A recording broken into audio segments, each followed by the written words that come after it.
They put the baby in the snow and rode away, laughing. Cole Hargrove saw it from the ridge. Two men on dark horses, one of them dropping a bundle from his saddle like discarding trash, the other one firing a shot back at the burning wagon just for the pleasure of it. The bundle moved. It made a sound. Cole had his rifle up before he knew he'd reached for it. But the riders were already gone, swallowed by timber and darkness, and the bundle in the snow was still moving, still making that sound. Small, impossible, alive. He rode down that ridge so hard, Buck nearly went to his knees twice. If this story stops your heart the way it stopped mine, drop your city in the comments right now. I want to see how far little Rosie's story travels across this country. Hit that like button, subscribe, and don't you dare leave before the end, because what happens to this child will change the way you think about family forever. They put the baby in the snow and rode away laughing, and Cole Hargrove made a decision in the space of one heartbeat that would unravel 7 years of carefully constructed solitude. He didn't think about it. Thinking was for men who had the luxury of time. He rode. Buck hit the bottom of the ridge at a dead run, and Cole was off the horse before the animal fully stopped, his boots punching through crusted snow, his eyes locked on the dark bundle 20 feet from the burning wagon. Behind him, the fire ate through what was left of the Conestoga's canvas top with a sound like continuous thunder. In front of him, the bundle moved again. He dropped to his knees in the snow beside her. She was maybe 3 years old, red hair loose around her shoulders, green eyes open and dry, not crying, not screaming, just watching him with the particular stillness of a child who had already learned, in the space of one terrible night, that screaming brought no one. There was blood dried above her left eyebrow.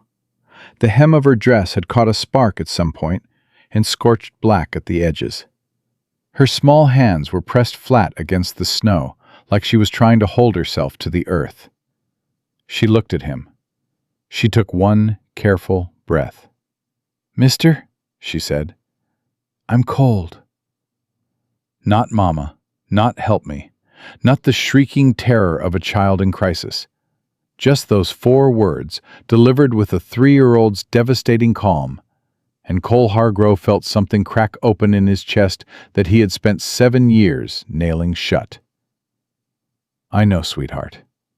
His hands moved over her arms, her legs, checking for breaks, for burns beyond the hem, for anything that would tell him how badly she was hurt. "I know you are. What's your name?" "Rosie." Rosie. He said it back to her like a confirmation. "My name's Cole. I'm going to pick you up now." She lifted both arms toward him without hesitation. That gesture, that simple, absolute trust from a child who had no reason left to trust anything, hit him somewhere behind his sternum like a physical blow.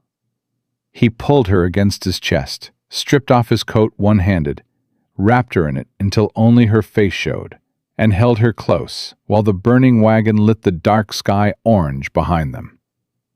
She didn't make a sound, didn't ask for her mama, didn't ask where her papa was.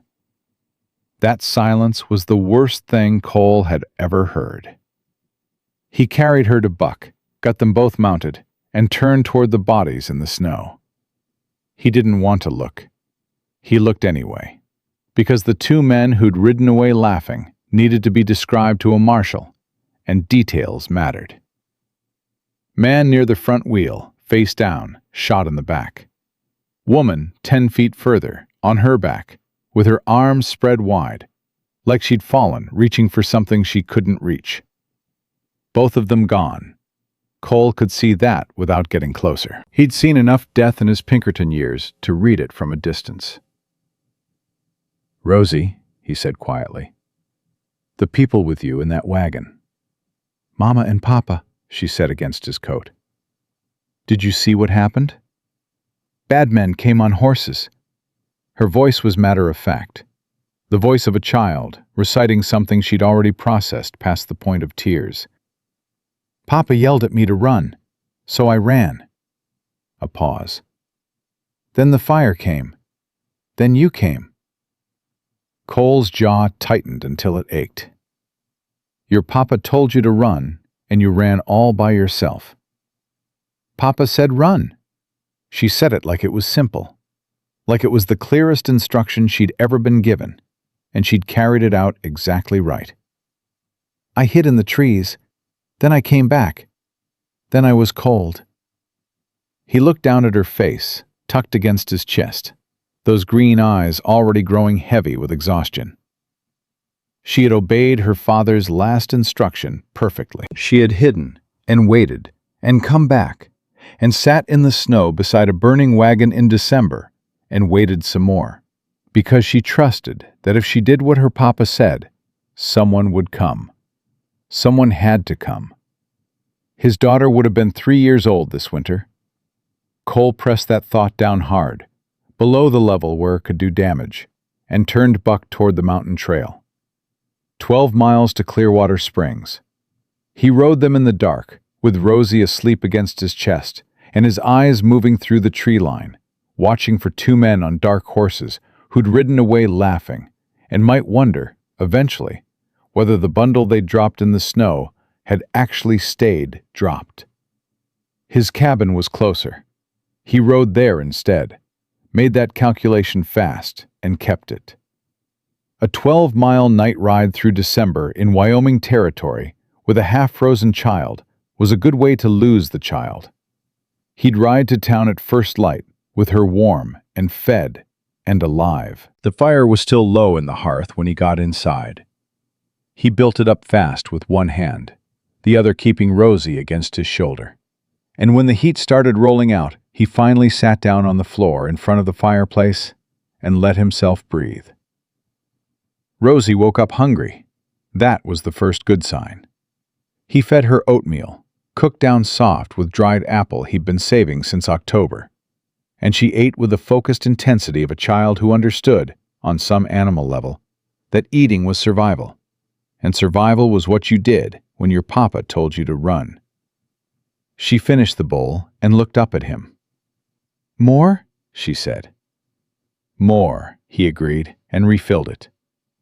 While she ate, he looked around the cabin.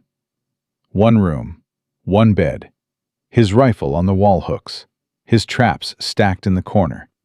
Nothing soft, nothing small, nothing that made any sense for a 3-year-old girl whose parents had just been shot off a wagon on Cooper's Ridge. "Rosie," he said carefully when she'd finished the second bowl, "I need to tell you something about your mama and papa." She looked up at him, waiting. "They got hurt real bad tonight," Cole said. "Worse than a scrape. Worse than anything a doctor can fix." He held her gaze. "They're gone, sweetheart. I'm sorry." Rosie looked at him for a long moment. The fire crackled. Outside, the wind moved through the pines with a sound like breathing. "Okay," she said, in a very small voice, and went back to looking at her empty bowl. Cole had to look at the fire for a while after that. A long while. Long enough that his eyes stopped burning and his hands stopped wanting to shake. Long enough that he could be useful again. He fashioned a bed for her from his extra blankets and a wooden crate, and she let him settle her into it without protest, watching him with those careful green eyes while he tucked the blankets around her. "You gonna stay?" she asked. "Right here in that chair," Cole said. "You wake up scared, you look over, and I'll be there." She studied him the way she studied everything. Completely. Seriously. Like she was filing the information somewhere permanent. "Okay," she said finally, and closed her eyes. Cole sat on the chair with his rifle across his knees and didn't sleep. Someone had put 2 bullets in a homesteading couple on Cooper's Ridge and dropped their child in the snow. And those 2 riders had moved with the ease of men who knew exactly where they were going, and exactly what they'd been sent to do. That wasn't a robbery. Robberies were desperate and messy and loud. This had been surgical. Someone had wanted James Whitfield dead, specifically. The question that kept Cole awake until the sky started going gray was not who, He didn't know enough yet to guess. The question was what for? Because the child was alive. Killers who wanted no witnesses didn't leave children alive, which meant either Rosie had run before they could find her in the dark, or someone had decided she was more useful breathing. Both possibilities were bad. One of them was worse. He heard the horses at first light. 2 riders, moving with purpose up the trail from the south. Not the cautious approach of men who didn't know where they were going, but the direct line of men who did. Cole was at the window before the hoofbeats fully registered, his rifle in his hand, his body in the shadow away from the glass. The man in front wore a coat too fine for mountain work, thick through the shoulders, maybe 45, sitting his horse like a man who owned the ground beneath the animal's feet. Behind him, the second rider had the particular loose-limbed readiness of someone who was paid to use his hands for things other than ranching. Hired muscle. Cole could read it at 50 yards. 7 years of Pinkerton work had given him that, along with the insomnia and the inability to sit with his back to a door. The man in the fine coat stopped 20 feet from the cabin. Cole Hargrove. His voice was the kind built for rooms with audiences. My name is Silas Dorn. I believe you found something of mine last night. Cole opened the door 4 inches, kept his body behind the frame, his rifle visible but not raised. Don't know you, Mr. Dorn, and I didn't find anything that belongs to you. A child, Silas smiled. The smile was perfect and went nowhere near his eyes. Little red-haired girl. Her name is Rosie. She's my cousin's daughter, and I've been searching for her since the fire. He spread his hands, reasonable, generous. I'm her closest living blood relation, Mr. Hargrove. I have legal claim to that child, and I'm simply asking you to do the right thing. Behind Cole, from the blanket crate near the hearth, Rosie's voice, small and sleep-rough. Cole? Stay there, Cole said, quietly to Rosie. His eyes didn't move from Silas. You have no reason to make this complicated, Silas said. His voice hadn't changed, still warm, still reasonable, still patient. But underneath it, the way bedrock sat underneath soil, something harder. Something that had already run the numbers on this situation, and didn't much care how Cole felt about the outcome. She belongs with family. Surely you understand that. Whose family? Cole said. You said James was your cousin. Was, Silas said, tragically. You heard fast. I'm sorry. Cooper's Ridge to my cabin is 15 miles. Cole's voice was level and empty. It's first light. You heard about 2 people being killed, found out where the child ended up, and made it here before sunrise. He paused. That's fast, Mr. Dorn. Something moved through Silas Dorn's expression, quick and controlled, like a card player covering a tell. A man passing through brought word, in the middle of the night? Mr. Cole. Hargrove, Cole said. Just Hargrove. Silas reset his smile. Hargrove, I understand the situation must seem irregular, but that child needs her family, and you are a single man living alone in the mountains with no claim on her whatsoever. The legal path here is clear. Give her to me, and I'll see she's properly cared for. If you've got legal claim, Cole said, you can make it to Marshal Calloway in Clearwater Springs. I'm taking Rosie to town this morning. You can meet us there. The smile didn't move, but Silas Dorn's eyes did. Something shifted in them, fast and cold, like a blade being turned to catch light. Marshal Calloway, he said slowly, may not be the most efficient. She's the law, Cole said, so she's where we're going. He moved his thumb on the rifle, not cocking it, just letting the motion be visible. That's the only conversation we're having today, Mr. Dorn. You're welcome to ride ahead of us. The hired man behind Silas moved his right hand toward his coat. "Don't," Cole said. The man went absolutely still. Silas looked at Cole for 5 full seconds. Cole watched him do the calculation, saw the exact moment the man decided that today, with one witness and no cover story prepared, was not the day. The smile returned, wider, warmer, more dangerous for being wider and warmer. "Of course," Silas said pleasantly. "The law is exactly right. I'll see you in Clearwater Springs." He gathered his reins. "Take good care of her, Hargrove. She's very precious." He turned his horse and rode. The hired man followed. Cole stood at the door and watched them until the tree line closed behind them. Then he stood there a moment longer. "She's very precious." Not, "She must be so frightened." Not, "Poor little thing, she's just lost her parents." Not a single word about the child that treated her as a child. Precious. The word a man used for something with an assessed value. The word you used when you were thinking about what something was worth, not what it needed. Cole went back inside. Rosie was sitting up in her blanket crate, watching the door.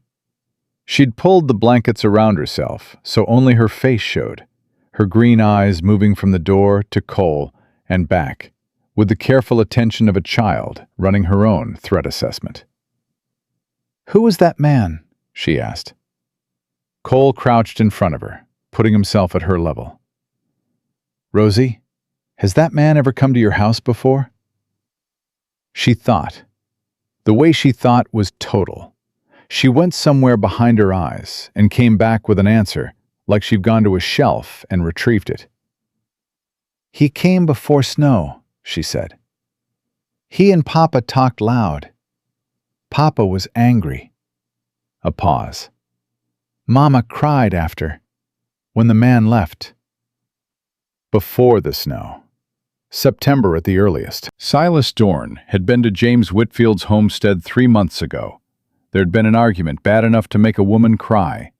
And now, James and his wife were dead, and Silas had appeared at first light, knowing exactly where the child was, and moving with the calm confidence of someone executing a plan already in motion. Cole stood up and went to his supply chest, started packing fast. "We're going to town," he told Rosie. "Okay."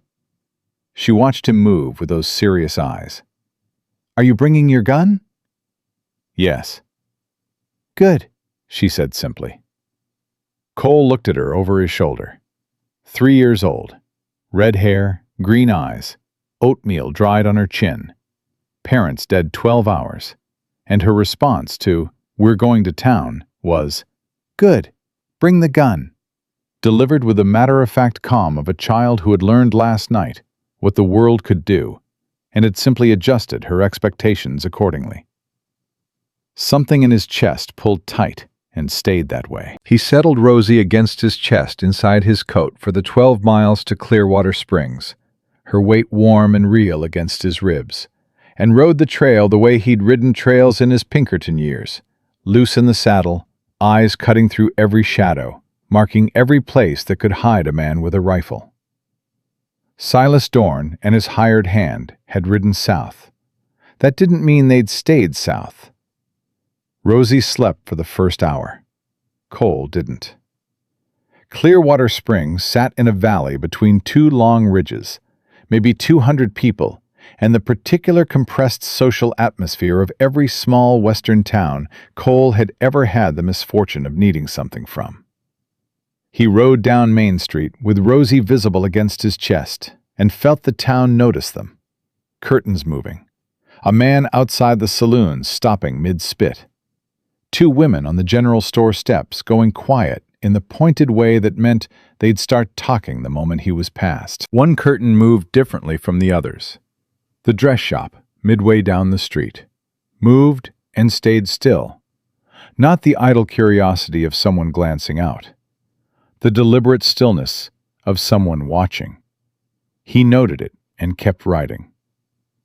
Deputy Marshal Ruth Calloway was already outside the marshal's office when he arrived, standing on the boardwalk with her arms crossed and the expression of a woman who'd been told something was coming before it arrived.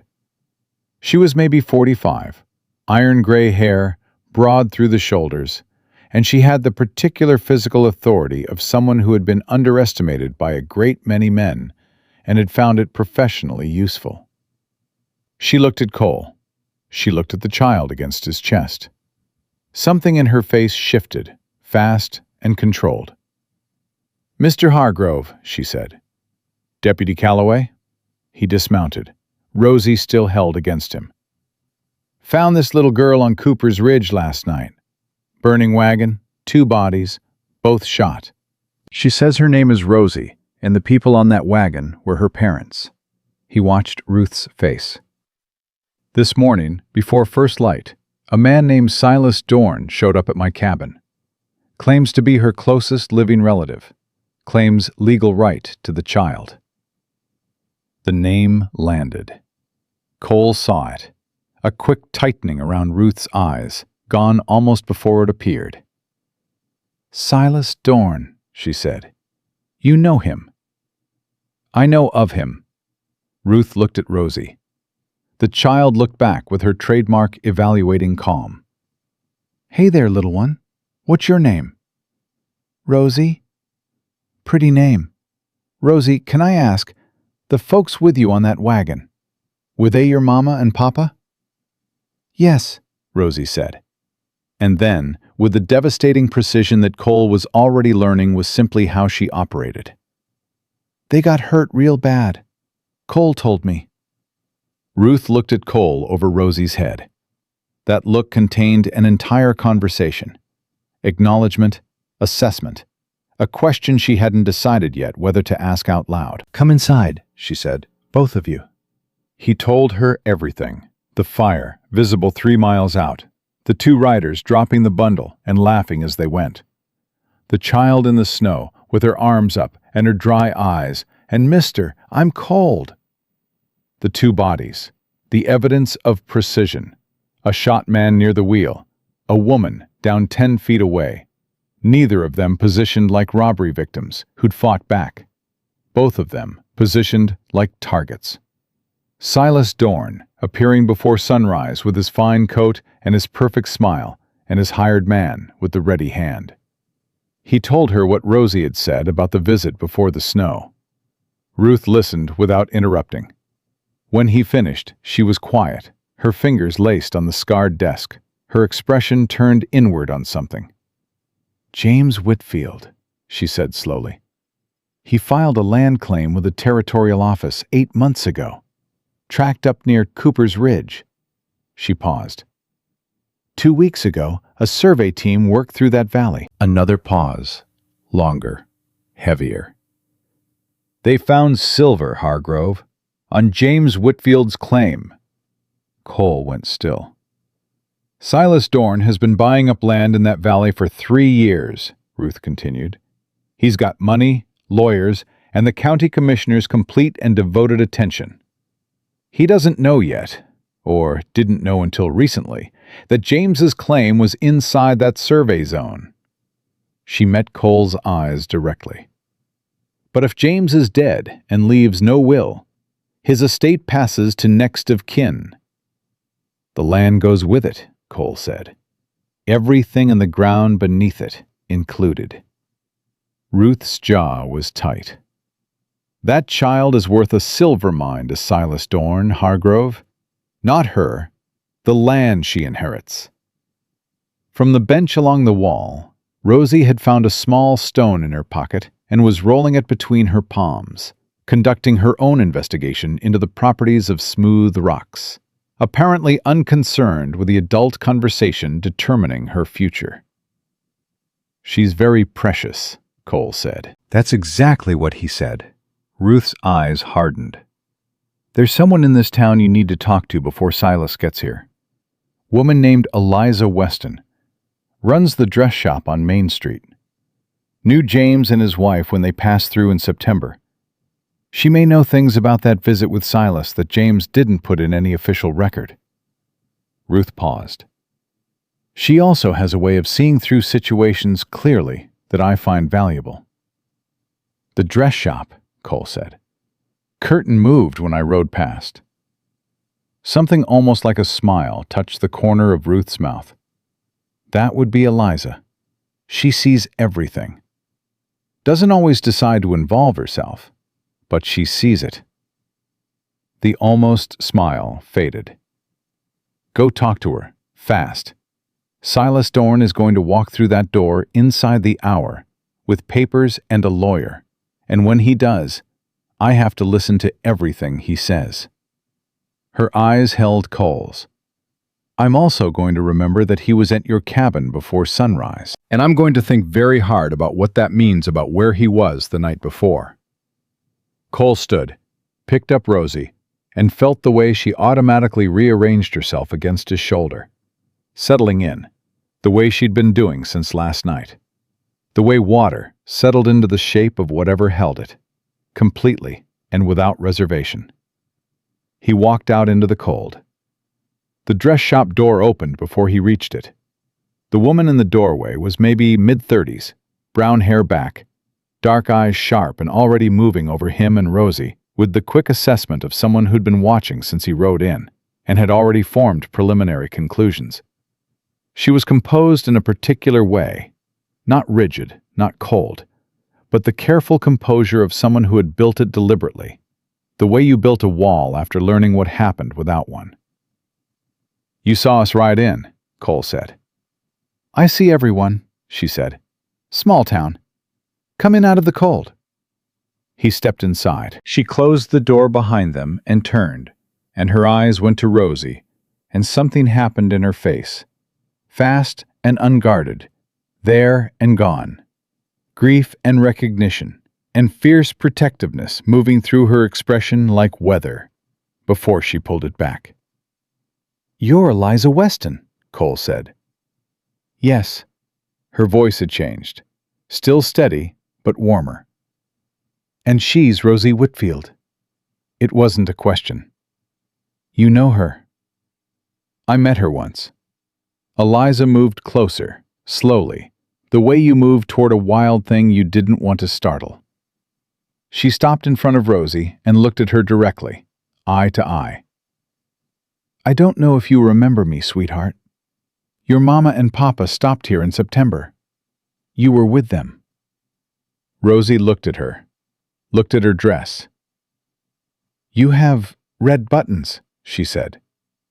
Eliza blinked, looked down at the 5 small red buttons on her bodice. When she looked up, her eyes were bright, and she was working very hard to keep her face from doing something she decided it wasn't going to do.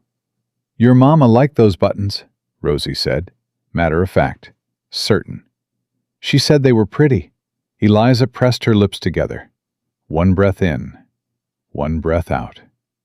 Then she straightened and looked at Cole, and whatever she'd been deciding about involvement had been decided, and not in the direction of staying out of it. What happened? She asked. He told her, fast and direct, the way he'd told Ruth. No softening. The fire, the riders, the bodies, the child in the snow. Silas Dorn at first light, with his smile and his hired man, and she's very precious. Eliza listened with her arms crossed and her eyes focused on the middle distance. And when Cole said Silas's name, he saw her jaw set. Silver, Cole said. James's land claim. Survey found it 2 weeks ago. Lord have mercy. Barely a breath. Then she refocused, sharp and decided. James told me about Silas's visit when they passed through. He said Silas came to the homestead in August wanting to buy the land. James said no. Silas smiled and said he completely understood. Eliza's voice was flat. James said the smile was the worst part. That a man who smiles like that when he doesn't get what he wants hasn't stopped wanting it. He's just stopped showing it. Cole looked at this woman, the careful composure and the red buttons, and the eyes that saw everything. and the particular quality of someone who understood danger not as theory, but as experience, and made a fast decision. I need you to tell every word of that to Marshal Calloway. Today, before Silas gets to her office. I'll go right now. There's one more thing. Cole held Rosie a little tighter. Silas is going to petition for custody. He has legal standing as blood family, and he's going to weaponize it. Ruth can't stop him from filing. The only thing that can stop him is proof of motive. Proof that he wanted James's land before James died. Proof that he knew about the silver. Proof that his showing up at my cabin before sunrise puts him somewhere very specific the night before. Eliza's eyes were steady. What do you need from me? I need you to help me keep this child safe while the law works out whether it can be trusted to work, Cole said. That's it. That's the whole of it. Eliza looked at Rosie. Rosie looked back. Then Rosie reached out and touched one of the red buttons on Eliza's dress with one careful finger, testing whether it was as real as she remembered. Mama liked them, Rosie said again, softer this time. Eliza caught the child's small hand in both of hers, and for just a moment her composure cracked completely. Grief and love and something fierce and protective moving across her face all at once. Raw and honest and real. Then she straightened, let Rosie's hand go gently, looked at Cole with dark eyes that had made a decision they weren't going back on. I close the shop at 4, she said. Bring her back here at 4, and we'll figure the next steps.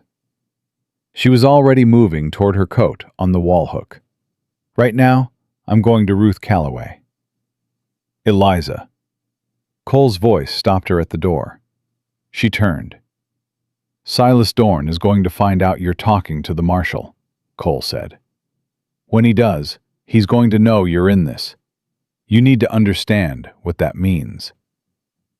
Eliza Weston looked at him for one long moment. James Whitfield sat in this shop in September and told me he was worried that man would come back, she said quietly. I told him he was probably borrowing trouble, that people like Silas Dorn usually moved on to easier targets. She held Cole's gaze. I've been wrong about a lot of things in my life, Mr. Hargrove. I'm not going to be wrong about this one twice. She walked out into the cold. Cole stood in the empty shop with Rosie on his hip, listening to Eliza's footsteps move down the boardwalk toward the marshal's office. Rosie was quiet against his shoulder, turning the small, smooth stone from her pocket over and over in her palm. He thought about two men riding away from a burning wagon, laughing. He thought about a perfect smile that didn't go anywhere near its owner's eyes. He thought about a little girl who'd run when her papa told her to run, and then waited in the snow because she trusted that someone would come. And then the door at the far end of Main Street opened, and Silas Dorn rode in with 3 men behind him this time, instead of 1, and a 4th man in a black suit who carried a leather satchel with the careful proprietary air of a lawyer who knew he was the most important person in any room he entered. Silas hadn't gone south. He'd gone to get reinforcements. Cole looked down at Rosie. She was already watching the riders, her green eyes steady and unreadable, her small fist wrapped tight around that smooth stone. Cole, she said quietly. I see them, he said. Are they bad men? Cole watched Silas Dorn ride toward the marshal's office with his lawyer and his hired guns. Watched the way he sat his horse like a man who'd already won. Watched the pleasant, deliberate smile that never once reached his eyes. Yeah, Cole said. They're bad men. Rosie's fist tightened around the stone. Good thing you brought your gun, she said. Silas Dorn didn't ride to the marshal's office. He stopped his horse in the middle of Main Street, right in front of the dress shop window, and looked directly at Cole, standing inside with Rosie on his hip, and smiled. It was the same smile from that morning. Perfect, warm, and absolutely empty behind the eyes. The smile of a man who wanted Cole to know that he'd seen everything, calculated everything, and found the math entirely in his favor. Then he turned his horse toward the marshal's office and rode on. The lawyer's black suit disappearing through the door first, the 3 hired men fanning out along the boardwalk with the practiced ease of dogs taking up positions around a yard. Cole counted them. 3 outside, 1 lawyer inside, Silas inside. Against Ruth Calloway, who was alone, and Eliza, who had maybe 3 minutes head start. He moved. "Hold on," he told Rosie, and she grabbed his collar without being asked, and he went out the door and down the boardwalk at a pace that wasn't quite running, because running told the hired men something he didn't want them to know yet. One of the men outside the marshal's office stepped sideways into his path. Not aggressive, just present. A wall of wool coat and professional indifference. "Marshal's busy," the man said pleasantly. "I'm sure she is," Cole said. "Move." "Sir, I found that child on Cooper's Ridge," Cole said, his voice low and level and carrying not 1 degree of heat, which was sometimes more effective than heat. "Her parents were murdered last night. I am the reporting witness to 2 homicides, and I am going into that office to give my statement. Move now, or explain to Deputy Calloway why you prevented me." The man looked at him, looked at Rosie, made a calculation, stepped aside. Cole went through the door. The office was small and already crowded with intention. Silas stood near the window, hands clasped behind his back, apparently studying the street with great interest. The lawyer had his satchel open on Ruth's desk and was arranging papers with the deliberate theater of a man who understood that paper carried authority that bodies couldn't always manage. Ruth stood behind her desk with her arms crossed and her face set in the particular expression of someone who is listening with great care to everything being said and filing it against everything they already know. Eliza was in the corner near the door, straight-backed in a wooden chair, watching the lawyer arrange his papers the way you watched a snake arrange itself. She looked up when Cole came in. Something in her face relaxed, barely perceptibly, the way a room changed when a window opened. Silas turned from the window. The smile appeared. "Mr. Hargrove, good. I was hoping you'd come. Saves us the trouble of sending for you." He gestured toward the papers on Ruth's desk, with the gracious ease of a man presenting a gift. "My attorney has prepared documentation establishing my relationship to the child and my legal standing as her nearest blood relative. It's all entirely straightforward." "Nothing about this is straightforward," Ruth said. She hadn't moved, hadn't uncrossed her arms. "2 people are dead on Cooper's Ridge. That makes this a criminal investigation before it's a custody matter." "Of course," Silas said warmly. "And I'm devastated about James and his wife. Devastated. But the child's welfare can't wait for an investigation that may take weeks. She needs family, Marshal. She needs stability and care and people who know her." He looked at Cole. "Not a stranger." "She doesn't know you either," Cole said. Silas turned the smile toward him, patient and pitying. "She's 3 years old. Children adapt." "Ask her yourself," Cole said. A pause. Silas looked at Rosie. Rosie looked back at him with those green eyes, flat and still, the stone from her pocket gripped in her small fist. She did not reach for him. She did not smile. She pressed herself closer to Cole's shoulder with the wordless, deliberate language of a child who understood something her vocabulary couldn't yet carry. Silas's smile didn't waver, but he looked away first. "Marshal Calloway," the lawyer said, smooth and practiced. "The territorial statutes on orphan minors are unambiguous. Next of kin has primary right of custody, absent evidence of unfitness. My client is prepared to provide full financial accounting demonstrating his ability to care for the child appropriately. Mr. Hargrove, with respect, is a single man of limited means living in isolation with no legal relationship to the child whatsoever. "I'd like to establish something before we go any further," Eliza said from her corner. Everyone looked at her. She didn't shift in her chair or alter her posture by a degree. She just looked at Silas Dorn with her dark eyes and the expression of a woman who had decided to say a thing and was going to say it. "In September," she said, "James Whitfield and his wife came through Clearwater Springs. They stopped here for 3 days. James told me that Silas Dorn had come to his homestead in August and made an offer to buy his land. James refused. He said Silas smiled and said he understood completely." She paused. "James also said that 2 days after Silas left, someone cut the fence on the east side of his property, and his cattle got onto the ridge and 3 of them went over. He couldn't prove anything, but he knew." The room was quiet. "That's a serious accusation," the lawyer said. "I haven't accused anyone of anything," Eliza said pleasantly. "I'm establishing context. Since Marshal Calloway is conducting a criminal investigation, context seems relevant." Silas looked at Eliza the way he'd looked at Cole, measuring, calculating, running numbers.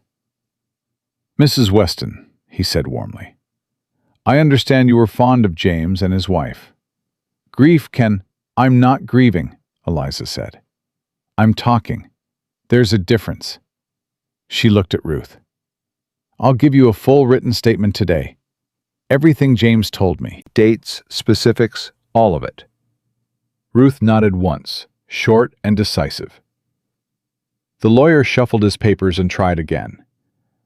"Marshal, regardless of any peripheral matters, the custody question stands independently. Under territorial law, Ruth said, I can hold a custody determination pending a criminal investigation when the 2 matters are directly related, which they are, since the child is the heir to the estate of 2 murder victims." She finally unfolded her arms and put both hands flat on her desk. "Mr. Dorn, where were you 2 nights ago?" The smile didn't move. "At my ranch outside of Laramie. I have men who can confirm it." "Of course you do," Ruth said. "I'll be verifying that. In the meantime, the child remains in the custody of the man who found her and reported the crime, who is also the only adult witness to events on Cooper's Ridge last night." She looked at Cole. "That's you, Hargrove." "I know," Cole said. "This is irregular," the lawyer said sharply. "Murder usually is," Ruth said. Silas Dorn looked around the room. At Ruth, with her hands flat on the desk. At Eliza in the corner with her dark, steady eyes. At Cole with the child on his hip, who was still watching him with that unreadable green gaze, still gripping the stone. He looked at each of them in turn, and something behind the smile made a calculation and arrived to the conclusion. "Of course," he said. His voice was still warm, still patient, still entirely unbothered. And that was the part that stayed in Cole's chest after they left. Not anger, not threat, just the absolute certainty of a man who believed he had already won and was simply willing to wait for everyone else to understand it. "The law must take its course. I understand completely." He gathered his coat. The lawyer gathered his papers. They went out, and the 3 men on the boardwalk went with them, and the office was suddenly quiet in the particular way of rooms from which something dangerous has just departed. Rosie released a breath against Cole's shoulder. He hadn't realized she'd been holding it. Ruth sat down heavily in her chair. "He'll go to the territorial judge in Laramie," she said. "He's got Judge Harding's ear, and has had it for 2 years. Whatever I do here buys time, not resolution." "How much time?" Cole asked. "Hearing in Laramie, earliest, 3 weeks. More likely 4. Ruth looked at him directly. "Hargrove, I have to tell you something, and I need you to hear it without making any decisions based on it right now. Say it. A single man's custody claim is going to be difficult to sustain in a territorial court, even with everything we have on Silas. She said it flat and honest, the way Ruth Calloway said everything. It's not fair and it's not right, but the judge is going to look at you and look at what you can provide and look at the fact that Silas has a house with servants and resources and a lawyer who speaks the court's language, and he is going to have questions. She paused. Questions that are easier to answer if you're not doing this alone. The room held that statement for a moment. Cole looked at Eliza. Eliza was looking at the window. Her profile was composed and still, and she was doing the particular thing she did, where she looked at the middle distance while she processed something she hadn't decided about yet. One thing at a time, Cole said. What do you need from me today? Written statement. Everything from last night, everything from this morning. Every word Silas said, and how fast he got to your cabin. Ruth pulled a paper from her drawer. And I need Eliza's statement, too. You have it, Eliza said, coming out of wherever she'd been in her thoughts. She stood, straightened her coat, and looked at Cole with her dark, practical eyes. And you need somewhere safe to be with that child that isn't a one-room cabin 12 miles up a mountain with one rifle and no neighbors. She said it without judgment, just the same flat assessment she brought to everything. Bring her to my place tonight. I have a spare room, and I am a significantly harder target than you think I am. Cole looked at her. You know what you're inviting, he said. If Silas decides, I know exactly what I'm inviting, Eliza said. I made a mistake in September when James told me he was worried. I listened and nodded and said he was probably borrowing trouble, and I let them ride out of here. Her voice stayed even. I'm not making the same mistake twice. Bring her tonight. Cole looked down at Rosie. She'd been quiet through most of the adult conversation, working her stone from hand to hand. But now she was looking up at Eliza with the specific, focused attention she brought to things she was deciding about. Lady with red buttons, Rosie said. Eliza's composure cracked at the edges, just slightly. That's me. Mama liked red buttons, Rosie said. And then, after a pause that had the weight of enormous decision in it, the way 3-year-olds paused when they were doing something brave. I like them too. Cole felt that land in his chest like something settling into place that had been uncertain and shifting since last night. Tonight, he told Eliza. She nodded, turned back to Ruth and the paper on the desk. Let's start with September, she said. James sat in my shop for 2 hours telling me about Silas Dorn. I remember every word. Cole took Rosie outside while the statements were being written. The 3 hired men were still on the boardwalk across the street, not making any attempt at concealment, just present, smoking and watching the marshal's office with the patient inattention of men being paid to be somewhere. Cole found a spot on the bench outside the general store, sat down, and set Rosie beside him. She immediately climbed into his lap and rearranged herself until she was settled to her satisfaction, her back against his chest, her legs dangling, the stone in her palm. Cole, she said. Yeah? Are we going to be okay? He thought about 2 riders laughing as they rode away from a burning wagon. He thought about Silas Dorn's empty smile and his lawyer's leather satchel and Judge Harding's ear. He thought about 3 weeks to a hearing in Laramie, and the things Ruth had said about a single man's custody claim, and the things she hadn't said that he'd heard anyway. Yeah, he said. We're going to be okay. Rosie turned the stone over in her palm, considering this. Promise? Cole had not made a promise he wasn't certain he could keep since a Wednesday in November 7 years ago, and he had not kept that one. And the weight of it had settled into his bones and stayed there like weather that changed the shape of things. He'd stopped making promises after that. Promises were the kind of thing that killed you when they broke. He looked at this child in his lap. Her red hair and her green eyes, and her father's last instruction, carried out perfectly in the dark on a mountain ridge, and her careful, specific trust that had been extended to him, not because he'd earned it, but because he'd been there when she needed someone to be there. And the way she'd said, "Good, bring the gun," with the matter-of-fact bravery of someone who had already recalibrated what the world was and was moving forward anyway. "Promise," he said. Rosie turned the stone over once more, closed her fingers around it, and leaned her head back against his chest. Across the street, the three hired men smoked and watched. Down the street, the door to the marshal's office stayed closed. Somewhere further down, behind the window of the dress shop, the red buttons caught the afternoon light.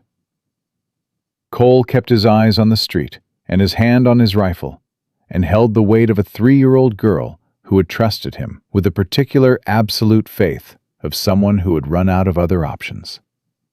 And he thought about what Ruth had said, and what he hadn't answered, and what it would mean to answer it. The afternoon light moved across the buildings. The hired men didn't leave. Cole didn't move. After a while, Rosie said, "Cole, that man's still watching." "I know." "The one with the scar on his chin." Cole looked. The man with the scar on his chin was indeed watching, with slightly more attention than the others, his eyes moving between Cole and the marshal's office door with a frequency that suggested he was counting something or waiting for a signal. "Good eye," Cole said quietly. "Mama said I have good eyes," Rosie said. Present tense. She hadn't shifted to past yet, and Cole didn't correct her, because she was 3 years old, and there was time, and some things deserved to stay present tense for as long as possible. The marshal's office door opened, and Eliza came out, pulling on her coat. She came down the boardwalk toward them directly, not looking at the hired men, not adjusting her route by an inch for their benefit. She stopped in front of Cole and Rosie, and looked at the man with the scar, without appearing to look at him, the way a person did when they'd grown up somewhere that required the skill. "Ruth's going to ride out to Cooper's Ridge before dark," she said. "Get the scene documented before weather covers it." She looked at Cole. "She wants you to come back in the morning with a full written account. She'll have a reply from the territorial office by then on the survey records." She paused. "Silas Dorn left 10 minutes ago. His men are still here." "I noticed." "The one with the scar worked for Silas's ranch operation 2 years ago," Eliza said. "He left under circumstances nobody in town talks about clearly, which in my experience means the circumstances were bad."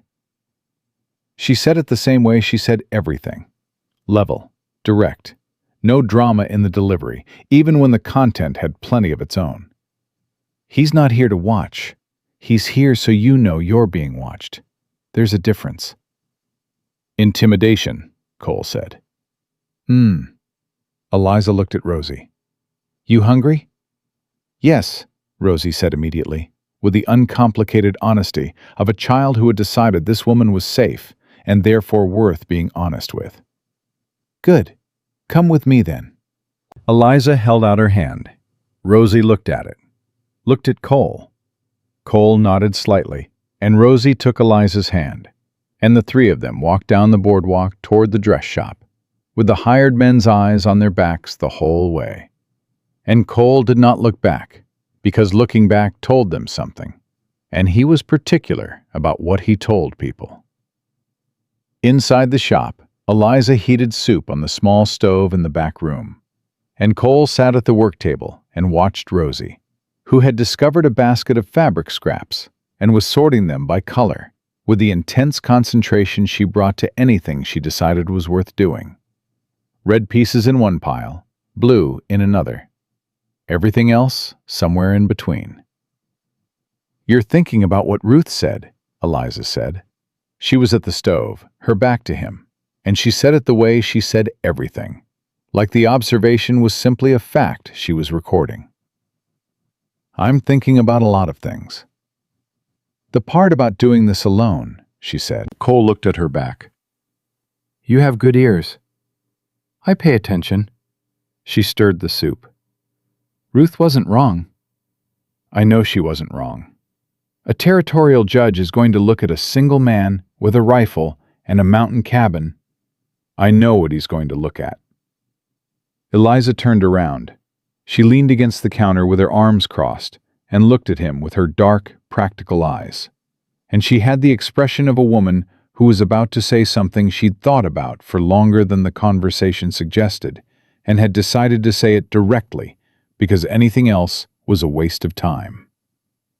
"I'm not suggesting anything improper," she said. "I want to be clear about that. I'm suggesting that you need someone in your corner who can speak to a judge in language a judge understands. And I am a respectable widow with a legitimate business and roots in this community, and a very clear memory of everything James Whitfield told me in September." She held his gaze, and Rosie let me hold her hand. Cole looked at Rosie. She'd abandoned the fabric sorting, and was now attempting to put a thimble on each of her fingers, succeeding with 3 of them, and deeply focused on the 4th. "Lady with red buttons," Rosie said to herself, to no one, as a simple statement of where she was and who she was with, and that this was acceptable. Cole looked back at Eliza. "One thing at a time," he said. "Yes," she agreed, "but we don't have unlimited time." She turned back to the soup. "Eat first, then figure out the next thing." Outside, the hired man with a scar on his chin was still on the boardwalk. The afternoon was going toward evening. In 3 weeks, maybe 4, a judge in Laramie was going to decide the future of a 3-year-old girl who sorted fabric scraps by color, and remembered red buttons, and said, "Good, bring the gun," and had run when her papa told her to, and waited in the snow because she believed someone would come. Someone had come. Cole watched Rosie finally succeed with the 4th thimble, and hold up her hand to look at all of them, satisfied and deliberate. And he thought about promises, and what they cost, and what they were worth. They ate soup at Eliza's work table with Rosie between them, and nobody talked about Laramie or judges or what came next, because some meals deserve to just be meals. Rosie ate with the focused efficiency she brought to everything that mattered to her. And when she finished, she looked at Eliza and said, "More?" in exactly the tone she used with Cole, which meant she'd decided something about Eliza that she wasn't going to announce, but was going to demonstrate through behavior, the way 3-year-olds announced most of their important decisions. Eliza refilled the bowl without comment, but Cole saw the way her shoulders changed when she turned back to the stove. Softer, just slightly. The way a person's body responded to being trusted when they hadn't expected it. They stayed at the shop until dark, and then Cole carried Rosie the half-block to Eliza's house behind the shop, and Eliza made a bed in the spare room from quilts that smelled like cedar and lavender. And Rosie went into it without protest, already half asleep, her stone still in her fist. Cole sat in the chair by the door, the way he'd sat in his cabin the first night, rifle across his knees, and listened to the town settle into itself around them. Eliza appeared in the doorway with 2 cups of coffee and handed him one, and leaned against the frame, and they both looked at the sleeping child for a moment without saying anything. "She doesn't cry," Eliza said quietly. "I've been watching her all day. She hasn't cried once." "I know." "That worries me more than if she did." "I know that too." Cole wrapped both hands around the cup. "She cried in her sleep last night, just once, just for a minute. Then she stopped and went back under." Eliza was quiet for a moment. "What did you do?" "Put my hand on her back until she settled." Eliza looked at him over her coffee cup with an expression he couldn't entirely read. Assessment, and something softer underneath it that she wasn't advertising. "You've been doing this for exactly 2 days," she said. "Yeah. You're not doing badly." "Low bar," Cole said. 2 days ago, I didn't own anything soft enough for a child to sleep on. You figured it out. She pushed off the doorframe. Get some sleep, Hargrove. I'll take the second watch. You don't have to. I know I don't have to. She said it with the particular finality of a woman who had spent considerable time explaining to people that she was capable of deciding things for herself and had grown tired of the process. Sleep, he slept, and she woke him at 3, and he took the watch back until dawn came gray and cold through the window. And Rosie woke up asking for oatmeal and whether they could go see the horses, and for approximately 40 minutes the day felt almost ordinary. It stopped feeling ordinary when Cole went back to the marshal's office, and Ruth looked up from her desk with the expression of someone holding bad news they've already turned over several times and haven't found a better way to say. "Sit down," Ruth said. "Say it standing," Cole said. Ruth looked at him for a moment, then said it standing. "I rode out to Cooper's Ridge last night. Got the scene documented. Got what I could before the snow came down." She paused. "Those weren't road agents, Hargrove. Road agents take things.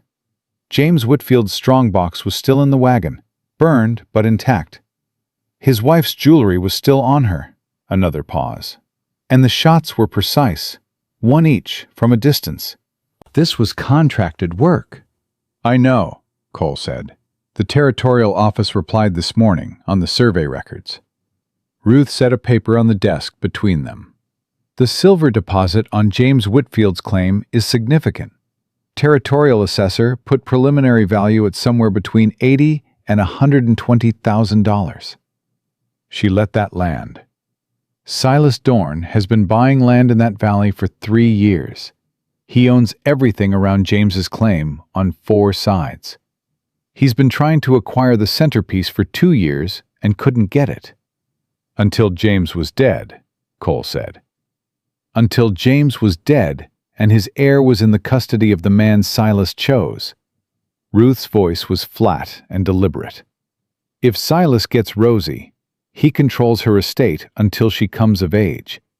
15 years of controlling a silver mine worth over $100,000. She folded her hands on the desk. "That's what this is. That's the whole of it." Cole thought about Silas Dorn's smile, the patience behind it, the absolute unbothered certainty. A man who'd already won, looking at everyone else, catching up to the score. "Then take him in," Cole said. "You have motive. You have the statement from Eliza about the August visit. You have the timing of his showing up at my cabin. I have circumstantial evidence and a witness account of a business dispute," Ruth said. "I don't have the men who pulled the triggers. I don't have anyone who can place Silas within 50 miles of Cooper's Ridge that night. His alibi is 3 ranch hands who'll say whatever he pays them to say." She met Cole's eyes.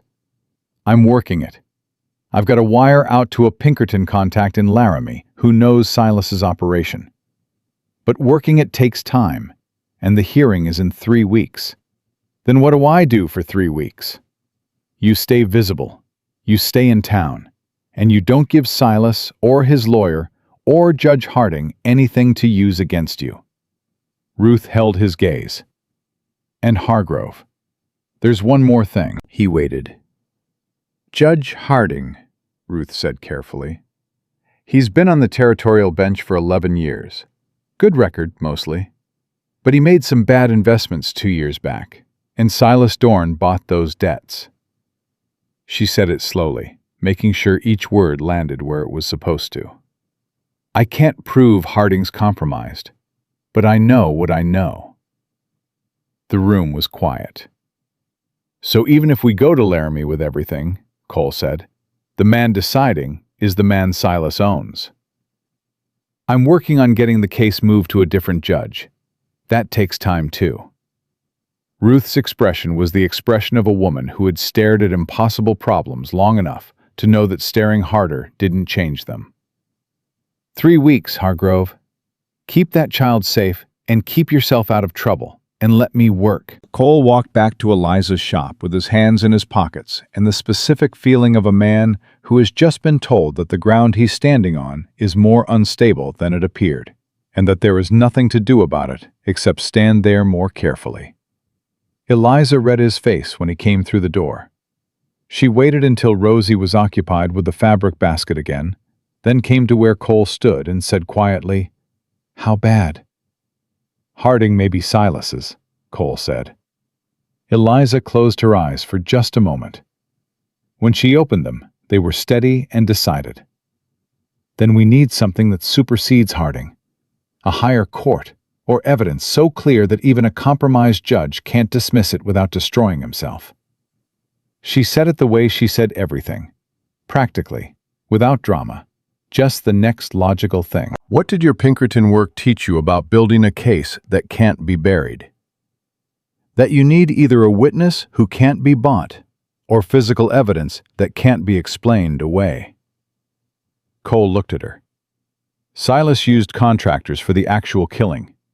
Contractors talk eventually, when the money runs out or the risk gets too high. We need to find them before Silas does.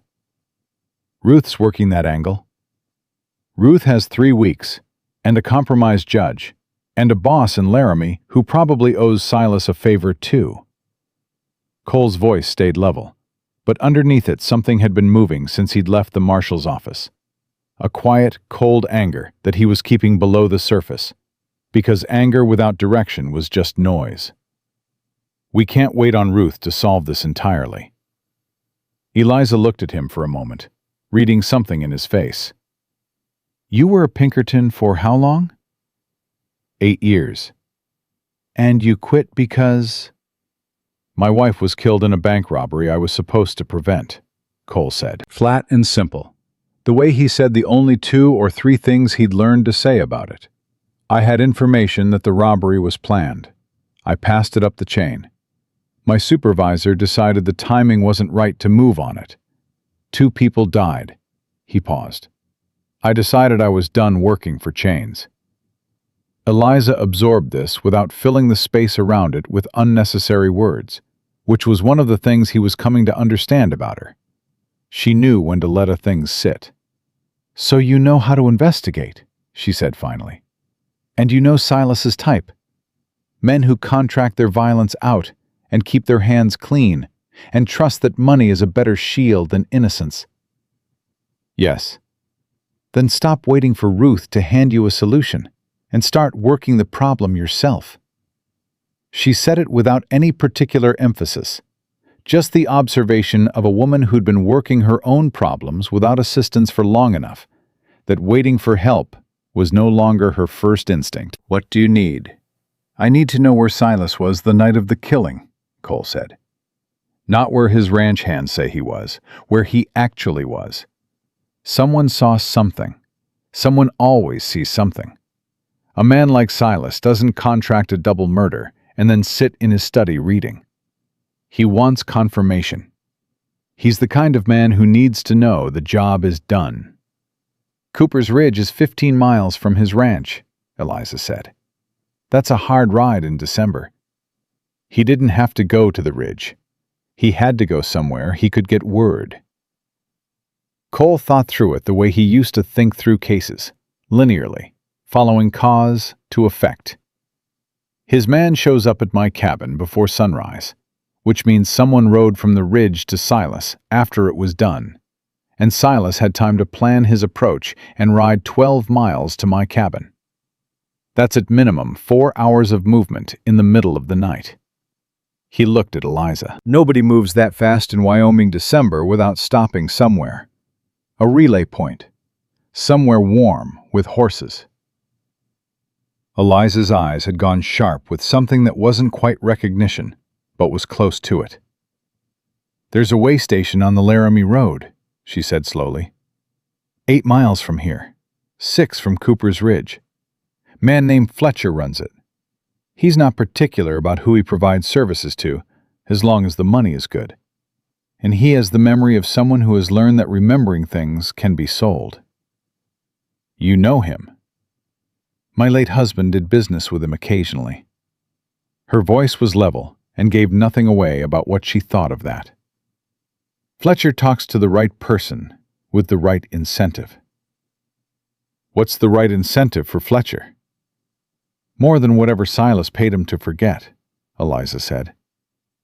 Which means we need to move before Silas thinks to improve Fletcher's memory in the other direction. She was already reaching for her coat on the wall hook. Rosie stays here. Mrs. Aldridge next door looks after children. I'll ask her to sit for an hour. You're not coming, Cole said. Eliza stopped with one arm in her coat and looked at him. The look contained a complete and clearly worded argument that she delivered without opening her mouth. It's 8 miles on a road where Silas has men watching, Cole said. It's 8 miles on a road where Fletcher won't tell you anything because he doesn't know you and has no reason to trust a stranger asking questions about his clientele. She put the other arm in the coat and buttoned it. He'll talk to me. He talked to my husband, and he knew what my husband was, and he never had cause to regret it because I kept every confidence I was ever trusted with. She met Cole's eyes. This is how it works, Hargrove. You know the investigative method. I know the people. Cole looked at her for a moment, thought about Ruth's words from yesterday. You can't do this alone. Thought about Eliza in the corner of the marshal's office, delivering her statement with her arms crossed, and her voice even, and her dark eyes steady, on a man who had money and lawyers and an owned judge, and not shifting by an inch. 1 hour, he said. We're back before dark. They told Rosie they were going to see about something and would be back soon.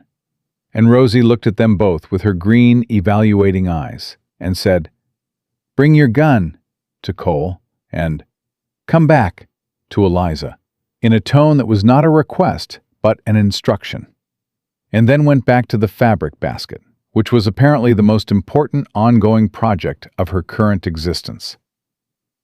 Mrs. Aldridge from next door was a wide, comfortable woman who took one look at Rosie and said, Oh, the sweet thing, and had produced a tin of molasses cookies from somewhere before Cole and Eliza were out the door.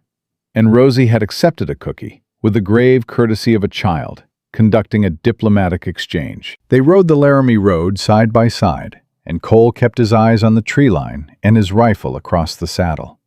And Eliza rode straight-backed on her gray mare and didn't make conversation for the sake of it, which he appreciated. After about a mile, she said, My husband wasn't a bad man. Cole glanced at her. He just wasn't a particularly good one either, she said. He did business with people he shouldn't have, made promises he didn't keep, borrowed money from men who charged a different kind of interest than banks.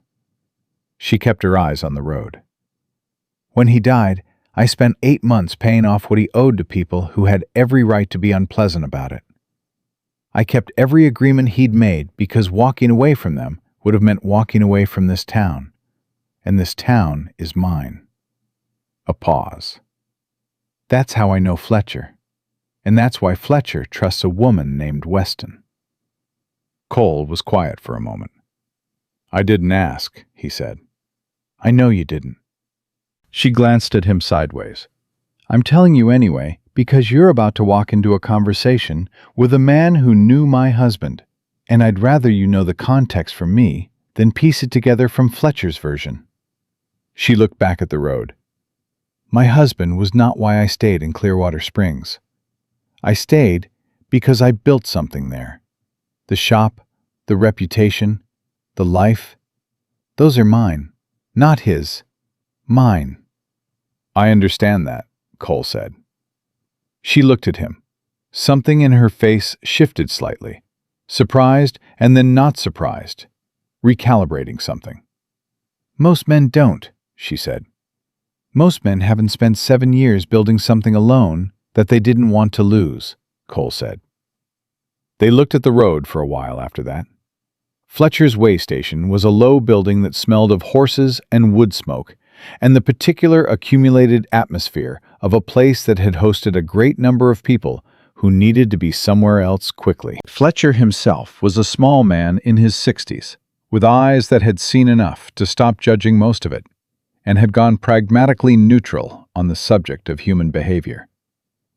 He looked at Eliza when they came in, looked at Cole, looked at the rifle, made the same kind of calculation that men in his position made constantly, and arrived at the same conclusion. Information was worth more when voluntarily sold than when extracted under pressure. "Mrs. Weston," he said. "Been a while." "It has," Eliza said. She sat down at the table nearest the stove, like she'd been here before, which she probably had, and folded her hands on the table and looked at Fletcher with her dark, steady eyes. "I need to know if anyone came through here 2 nights ago, after midnight." Fletcher's expression didn't change in any way that was measurable. 2 nights ago's a specific time frame. "It is," Eliza agreed. "Information like that," Fletcher said, "has a way of creating complications for the man who provides it." "The complication already exists," Eliza said. "A man and a woman are dead on Cooper's Ridge. Their daughter is 3 years old. The man who arranged what happened on that ridge is now trying to take that little girl, and the judge in Laramie who'll decide whether he gets her is the same man who bought up the judge's debt 2 years ago." She paused. "The complication is very much already here, Mr. Fletcher. We're trying to resolve it." Fletcher looked at Cole. "Pinkerton?" "Former," Cole said. "Former meaning you still know how to build a case, but you're not obligated to bring it to a supervisor who might bury it." "That's accurate," Cole said. Fletcher studied him for another moment. Then he reached under the counter and put a tin cup on the table and poured coffee into it and set it in front of Eliza with the proprietary care of a man who is making a decision by making a gesture. "2 riders," he said. "One of them I'd seen before. Works for a man named Dorn out of Laramie. Other one I didn't know. They came through around 2 in the morning, changed horses, didn't stay more than 20 minutes. He kept his eyes on his own hands. Third man came separately, maybe 30 minutes later. Didn't change horses, just stopped long enough to speak with the first man privately." "The third man," Cole said. "Describe him." "Well dressed for the hour and the weather," Fletcher said. "Expensive coat. Had the way of someone accustomed to giving instructions and having them followed." He paused. Smiled a good deal for a man traveling alone at 2 in the morning. Cole felt the cold settle into his chest. That wasn't the weather. "Did he stay long?" 20 minutes, Fletcher said. "Left south toward Laramie." "Would you write it down?" Eliza said, not a question. "What you saw, when, who." "Simon." Fletcher looked at her for a long moment. "That's a significant thing to ask." "I know what I'm asking," Eliza said. "If Dorn finds out, if Dorn gets that child," Eliza said quietly, "then everything he does with what's in the ground beneath her father's land funds whatever he does next. And men like Silas Dorn always have a next." She held Fletcher's eyes. "You've been in this territory a long time, Mr. Fletcher. You know what it looks like when one man gets too much, and nobody stopped him early enough." Fletcher was quiet. The fire in the stove ticked and settled.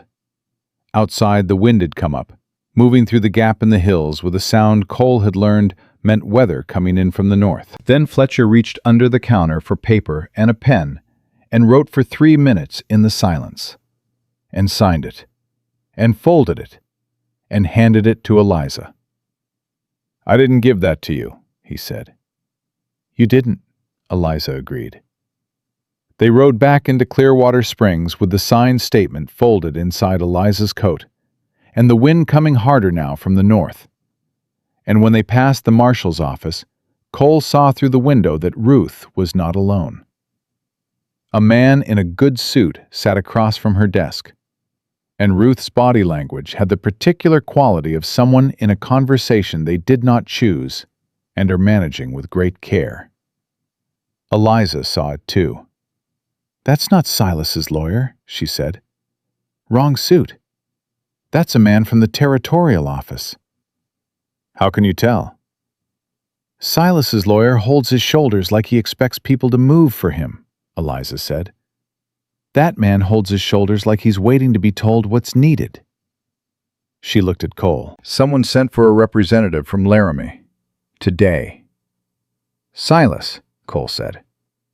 "Moving faster than we expected," Eliza said. The steadiness in her voice was real and deliberate, the kind of steady that came from deciding to be steady, rather than from the absence of fear. "Which means Fletcher's statement is more important than we thought, and we need to get it to Ruth before that meeting ends." Cole put his heels to buck.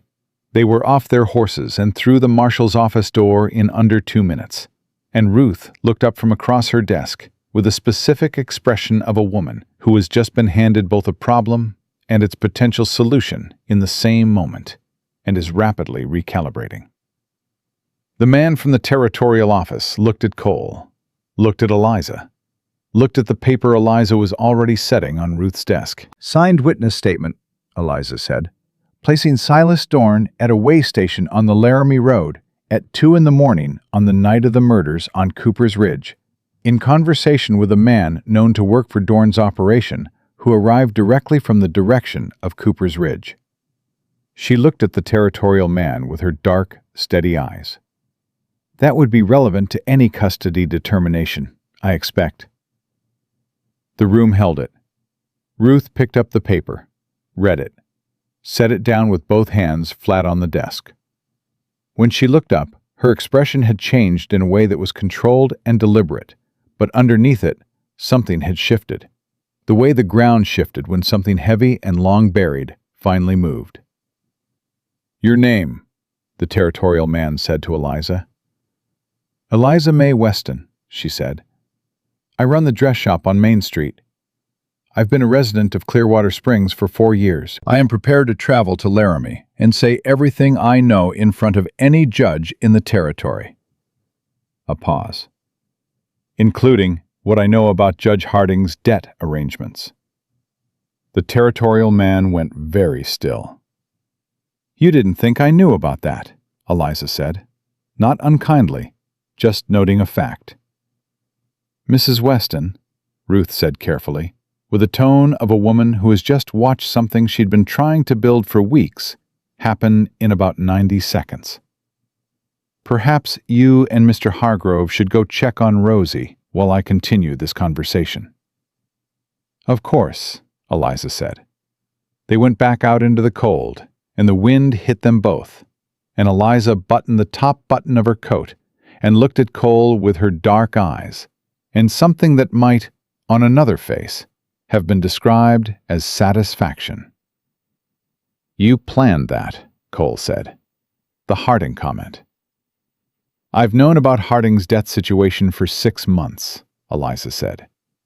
"I was waiting for the right moment to use it." She started walking toward her shop. "Information is only useful when deployed correctly." Cole fell into step beside her. "Who are you?" he said, not suspicious, just genuinely asking. Eliza glanced at him sideways. "A woman who pays attention," she said, "and who is extremely tired of men like Silas Dorn, assuming that means nothing." They turned the corner toward the shop, and the wind came harder still, and inside, through the window, Cole could see the warm light and the small shape of Rosie at the table with Mrs. Aldridge. Both of them apparently very busy with something involving the molasses cookies and a great deal of concentration. "Eliza," Cole said. She stopped. "Thank you," he said. "For the statement, for Fletcher, for the Harding comment, for all of it, for knowing what he didn't know and doing it without making him feel the gap." Eliza looked at him for a moment with an expression that moved through several things quickly before settling into something simple and real. "Don't thank me yet," she said. "Silas is still out there, and we still have 3 weeks and the judge we're not sure of." She turned toward the door. "But we're not as alone as we were this morning." She went inside. Cole stood in the cold for a moment, watching through the window as Rosie looked up from the table, saw Eliza come through the door, and immediately held up whatever she'd been making, some construction of cookie pieces and fabric scraps that was apparently very important. And Eliza sat down across from her and looked at it with the full seriousness it deserved. 3 weeks to Laramie, a compromised judge who now knew someone knew. A signed statement that put Silas Dorn where he shouldn't have been. A woman who paid attention and deployed information correctly, and had red buttons that a child remembered because her mother had found them pretty. Cole went inside. The 3 weeks before Laramie were not quiet.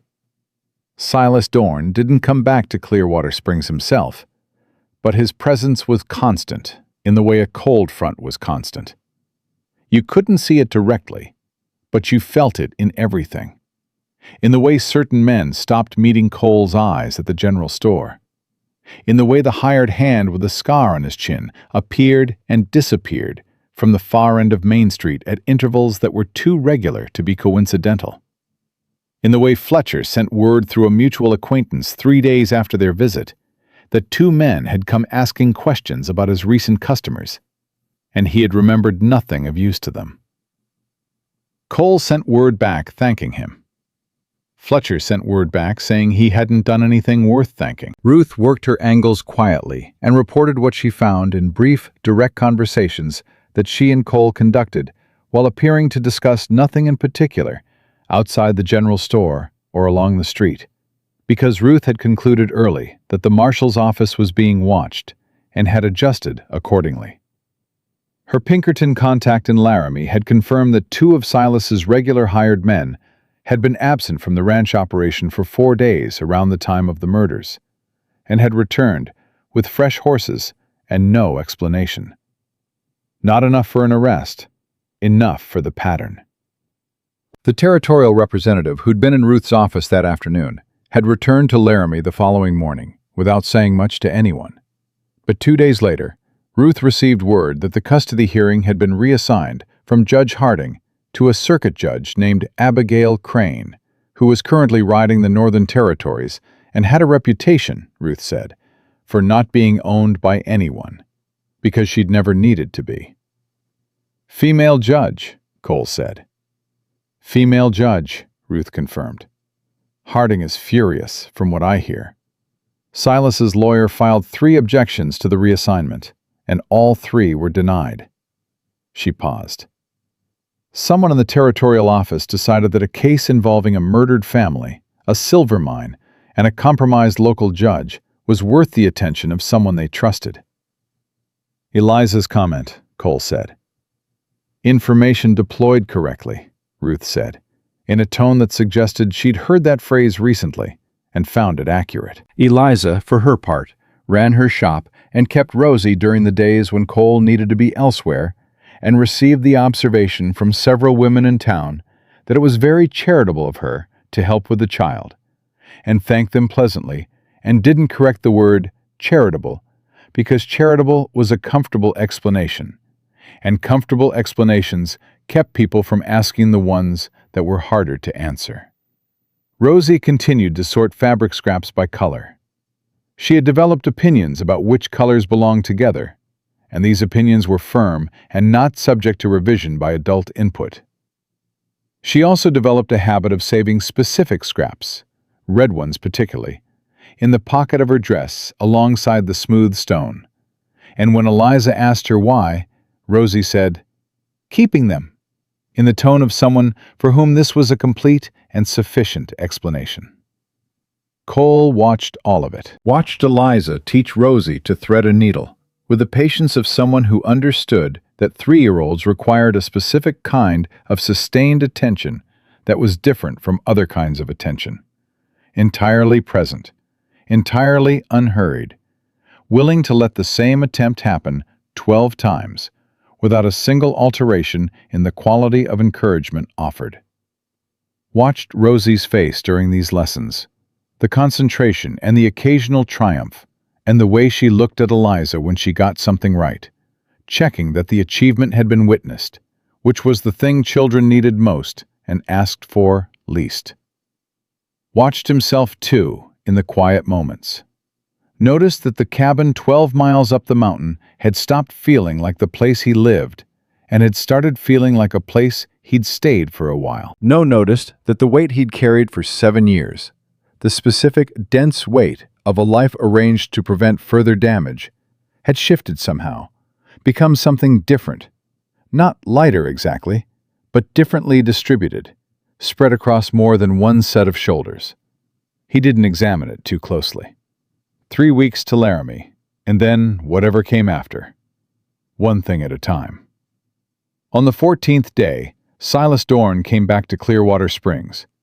He came alone, which was the part that concerned Cole most, because a man like Silas arriving without his hired men and his lawyer was a man who decided that the current approach wasn't working and had reconsidered his options. Cole saw him from the window of Eliza's shop, riding down Main Street with his fine coat and his good horse, and the unhurried ease of someone who owned more time than he needed. Silas tied his horse outside the shop. Cole was between the door and Rosie before it opened, which was where he'd been spending considerable mental energy for 2 weeks, maintaining the geometry of a room so that he was always between Rosie and whatever came through any entrance. Eliza was behind him, with Rosie on her hip, and Rosie had gone still and watchful in the particular way she went still when she'd categorized something as requiring attention. The door opened.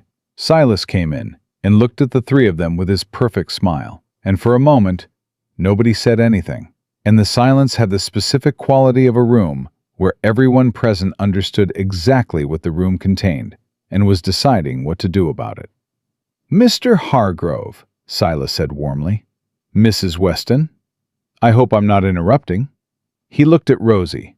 His eyes moved across her face with the expression of a man doing inventory. "My goodness, she looks just like her mother." Rosie looked back at him with her flat green eyes and said nothing. She had both arms around Eliza's neck and the stone from her pocket in her fist, and she watched Silas Dorn the way she'd watched him the first morning, with the careful attention of a child who had learned to read a room by reading the adults in it. "What do you want, Mr. Dorn?" Cole said. Not a question. "I want what I've always wanted," Silas said reasonably. "What's best for this child. I heard about the judge reassignment. Very interesting development." He moved a step further into the shop, looking at the fabrics on the shelves with apparent casual interest, the way a man moved through a space to demonstrate that he felt entitled to it. "I've been thinking, since then, that perhaps the legal route is more trouble for everyone than it needs to be, including Rosie." "Say what you came to say," Eliza said. Silas turned the smile toward her. "There's a family in Cheyenne. Good people. A doctor and his wife, no children of their own, substantial means, excellent standing in the community. They're prepared to take Rosie in as their daughter, provide everything a child could need: education, security, a proper home." He paused. "I'm prepared to withdraw my custody claim entirely and support this arrangement, which I believe Judge Crane would look on very favorably. All I need is the land claim transferred to cover the cost of the child's long-term care and education." Cole heard it the way he'd heard things in his Pinkerton years. Underneath the words, in the structure of what was being offered and what was being asked, where the actual transaction lived. Silas was offering to give up Rosie in exchange for the land. The thing he'd wanted from the beginning. The thing two people had died for. He'd calculated that Rosie personally was becoming more trouble than she was worth, and that the land was the point. Had always been the point. And if he could get it another way, he'd take it. "No," Cole said. Silas's smile didn't move. "You haven't considered—" "No," Cole said again. Same word, same tone, same place. "The child would have everything. She has everything she needs," Eliza said. Her voice was steady and quiet, and entirely without heat. She has people who are keeping her safe because they chose to, not because they're being paid to. She has a home.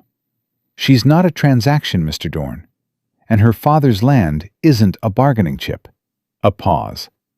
You came here because the judge reassignment scared you, because Abigail Crane doesn't owe you anything, and you've never dealt with someone in that position before.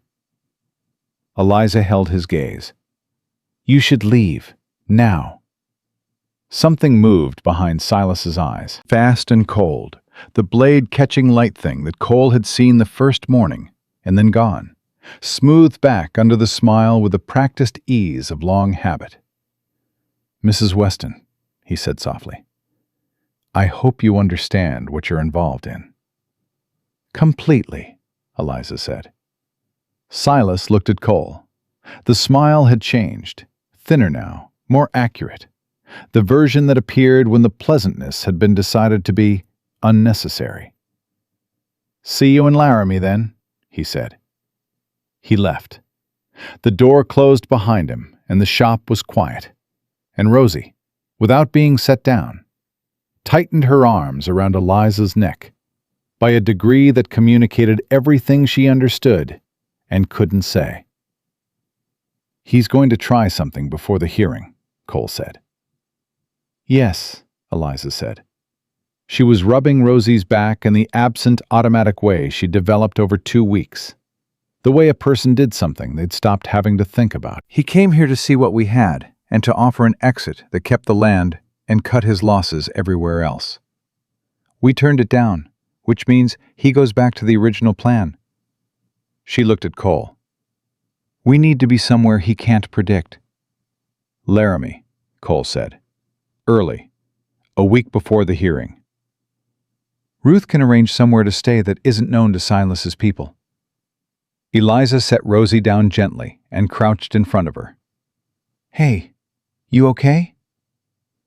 Rosie considered the question with her customary thoroughness. That man smells wrong, she said. Eliza blinked. What do you mean, wrong? Like something trying to smell like something else, Rosie said, with the linguistic ingenuity of a 3-year-old navigating a concept her vocabulary hadn't fully caught up with. She opened her fist and looked at the stone in her palm. Papa said when something smells wrong, you walk the other direction. Eliza looked up at Cole, over Rosie's head. Her eyes were bright and steady, and something in them had gone very fierce in the way she'd looked at Fletcher when she talked about the territory and what happened when one man got too much. Your papa was right, Eliza said to Rosie. He was a smart man. They rode to Laramie 7 days before the hearing, all 3 of them, with Ruth a half-day behind on her own horse. And they arrived in the territorial capital without incident because Silas Dorn, it turned out, had not anticipated them moving early, which was the point. Ruth had arranged a room at a boarding house on the north side of town, run by a woman named Mrs. Holt, who had known Ruth for a decade and asked no questions beyond whether they needed a cot for the child. They needed a cot for the child. Mrs. Holt produced one. The week before the hearing was the longest week Cole could remember since a November 7 years ago. But it was long in a different way. Not the hollow, aching length of grief, but the taut, held breath length of waiting for something that mattered. He and Eliza went over their statements with Ruth every morning at the table in Mrs. Holt's kitchen, while Rosie had breakfast, and reorganized whatever small objects were available to her. He'd interviewed, in his Pinkerton years, perhaps 300 people, and the process of reviewing testimony for consistency and gap had become as automatic as reading a trail. But doing it across a table from Eliza, watching her go through her account with the same flat precision she brought to everything, he found himself noticing things that weren't relevant to the legal preparation. The way she caught a small error in her own timeline and corrected it without prompting, because accuracy mattered to her intrinsically, and not because she was being watched. The way she talked to Rosie across the table without interrupting the adult conversation, just maintaining the connection, a hand on the shoulder, a direct answer to whatever Rosie asked, treating the child as present rather than managed. The way she'd looked at Silas Dorn in the shop and said she's not a transaction, with the quiet authority of someone who had decided, at some point in her life, what things were worth and was no longer willing to negotiate on the subject. On the third night in Laramie, when Rosie was asleep and Ruth had gone back to her own room, Cole and Eliza sat at Mrs. Holt's kitchen table with 2 cups of coffee going cold between them and the silence that had stopped being uncomfortable somewhere in the last 2 weeks and had become something else, a thing with weight and texture. The silence of people who have been through enough together to know they don't need to fill it. "What happens after the hearing?" Eliza said. Not quite a question. "Depends on the ruling," Cole said. "Assume it goes our way." She wrapped both hands around her cup. "What do you do then?" Cole thought about the cabin 12 miles up from Clearwater Springs. Thought about what Ruth had said in the marshal's office 2 weeks ago. The thing about a single man and a mountain and a judge's questions. Thought about Eliza in the corner of that office, with her arms crossed and her dark eyes steady. And Eliza at the stove, heating soup for a child she'd met once and decided was worth fighting for. And Eliza handing Fletcher's statement across Ruth's desk with the calm of someone who had been preparing for that moment since September without knowing it. "I've been thinking about that," he said. "So have I." She looked at her coffee. "I want to say something, and I need you to hear it as what it is, not as what it might look like from the outside." "Say it." "I care about that child." She said it directly, the way she said everything that mattered. "I have since the moment she told me her mother liked my buttons. And I care about what happens to her, which means I care about what happens to you, because you're what happens to her." She looked up. "I'm not suggesting anything romantic. I'm not suggesting convenience. I'm suggesting that what we've built in the last 3 weeks is something real, and real things deserve to be treated as real." She held his gaze. "I could be a witness who helped and then went back to my shop. Or I could be something more permanent in her life. And yours." A pause. "If that's something you can think about, honestly." Cole looked at this woman. The brown hair and the steady dark eyes and the red buttons, and the way she'd said, "She's not a transaction," to a man who frightened most people in a county. And the way she rubbed Rosie's back without thinking about it. And the way she'd ridden to Fletcher's with her back straight and done what needed doing because she'd decided it needed doing. And that was sufficient reason. He thought about 7 years of arranging his life to be small enough that nothing could break what was left of it. Thought about a horse that turned toward a burning wagon when its rider wanted to keep going. Thought about a child who lifted both arms toward a stranger in the snow because she needed someone, and he was there. "It's something I can think about honestly," he said. Eliza nodded once, the small, decisive nod of a woman who had asked a real question and received a real answer and was satisfied with both. "Good," she said. "Then we'll think about it after Laramie."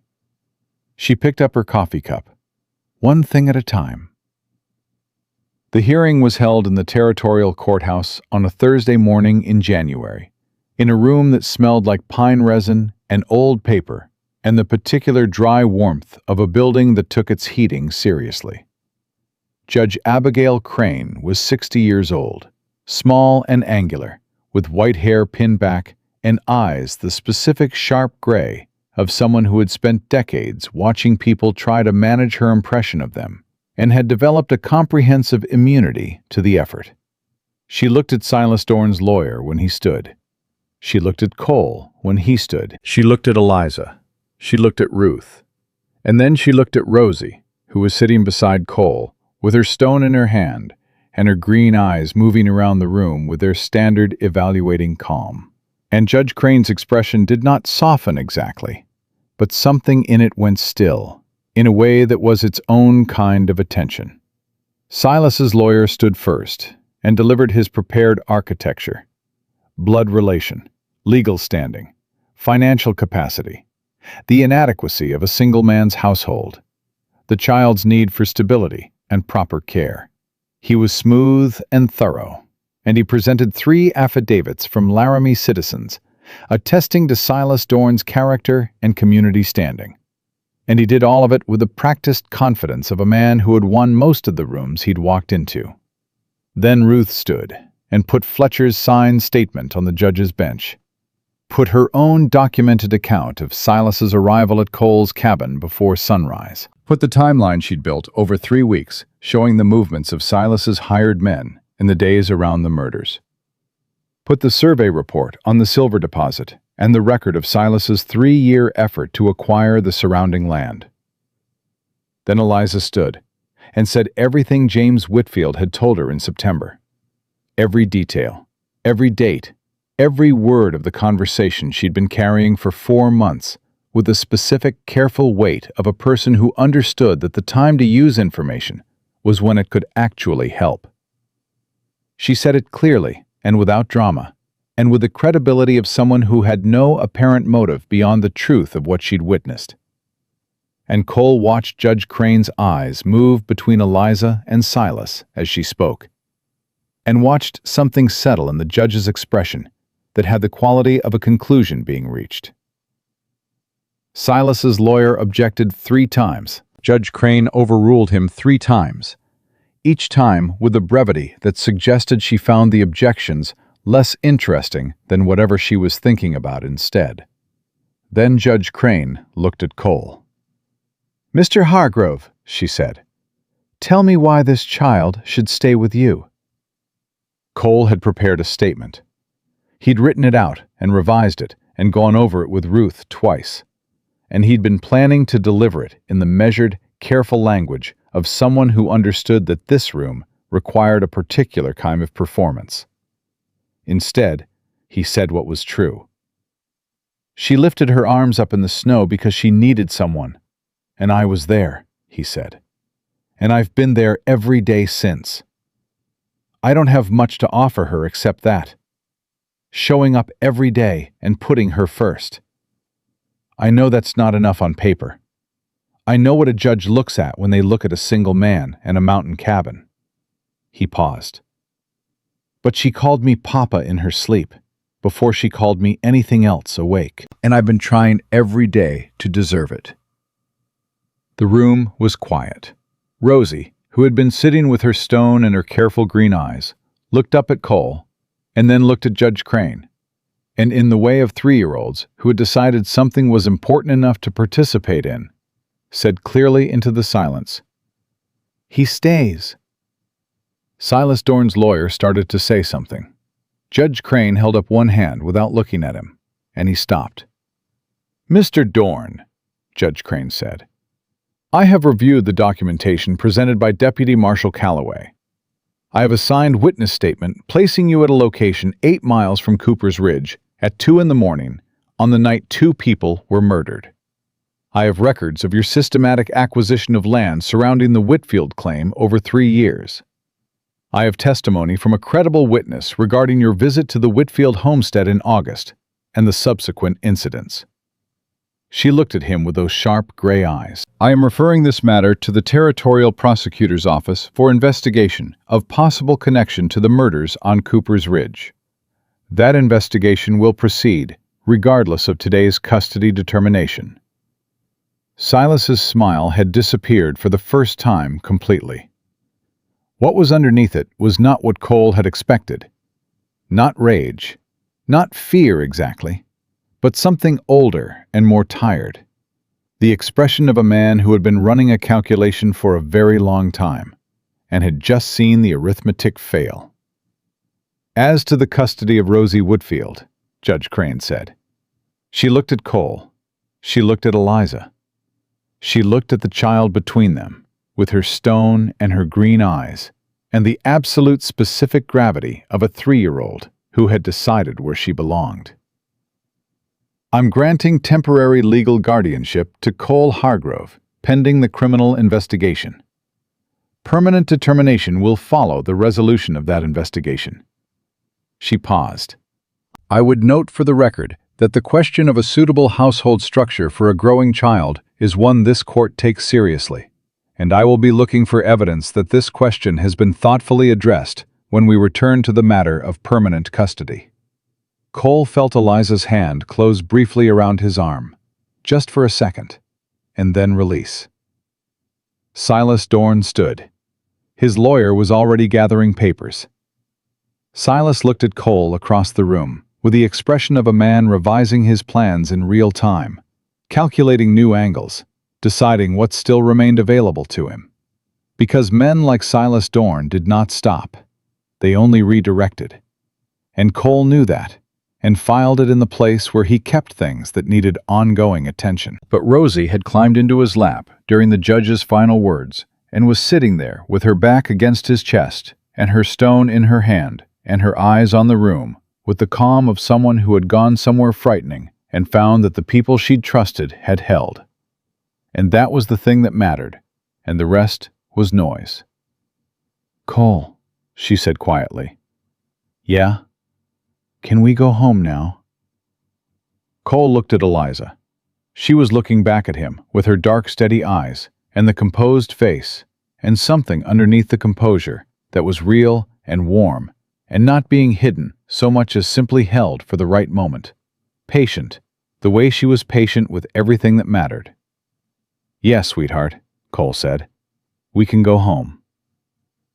Home turned out to be a more complicated word than it had been before Laramie. They rode back to Clearwater Springs in 2 days, the three of them and Ruth, and the town received them with the particular compressed attention of a small community that had been watching a situation develop and was now waiting to see what shape it settled into.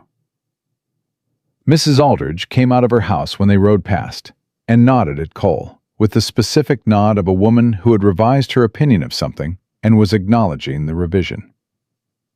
The man outside the general store, who'd stopped meeting Cole's eyes, started meeting them again. Small things.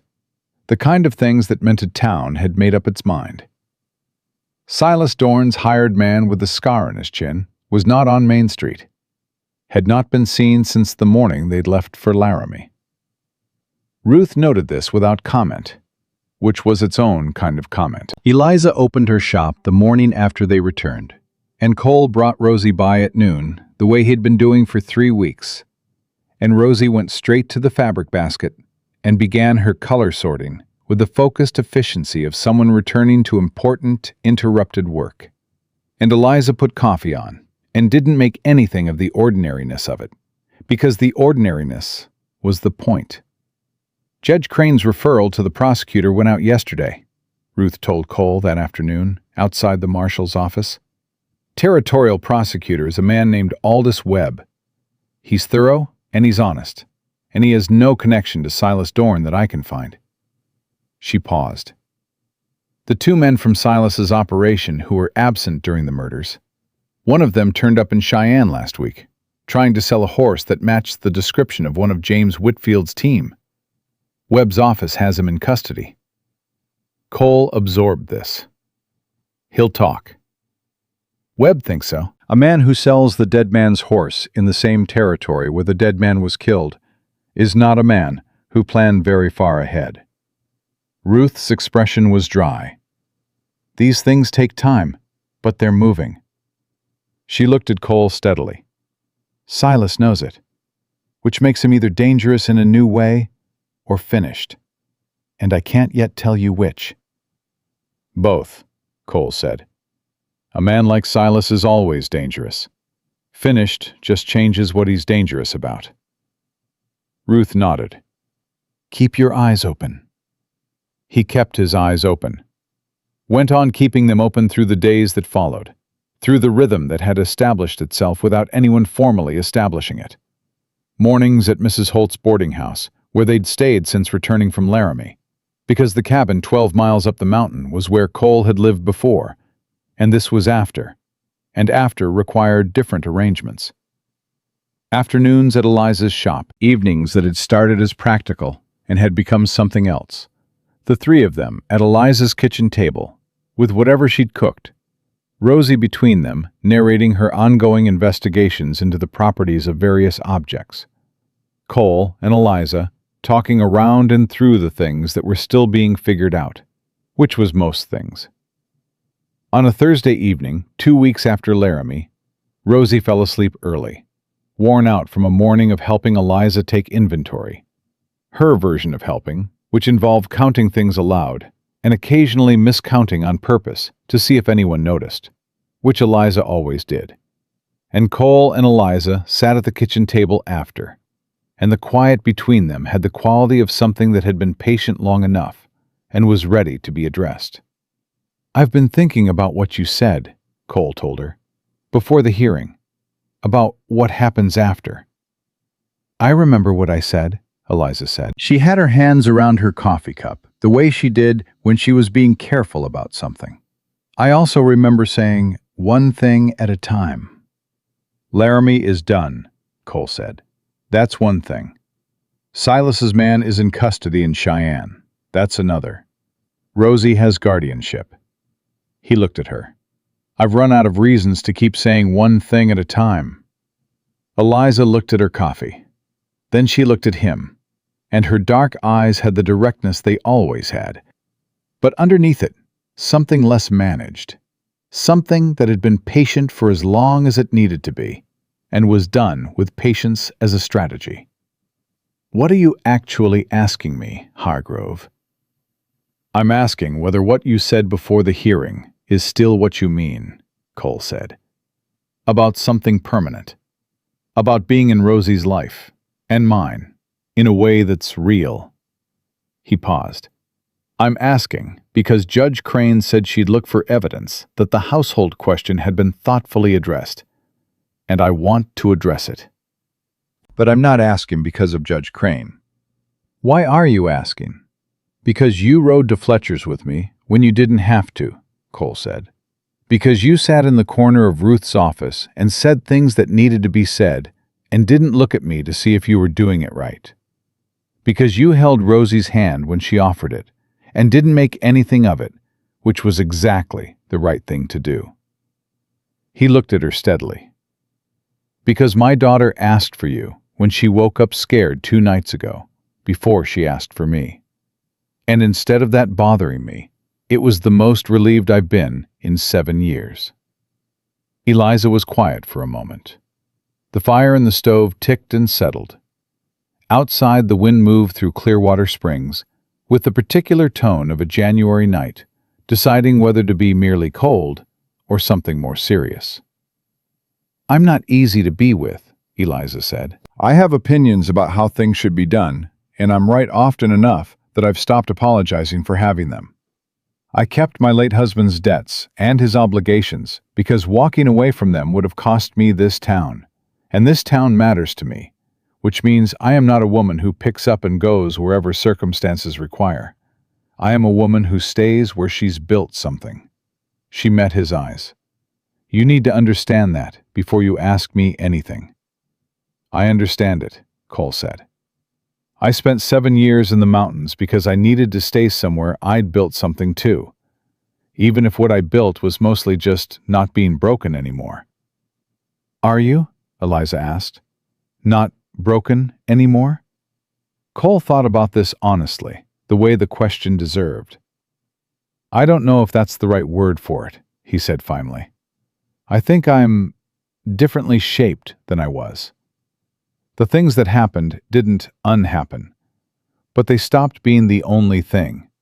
He paused. "She did that," he said, meaning Rosie, "and then you did the rest."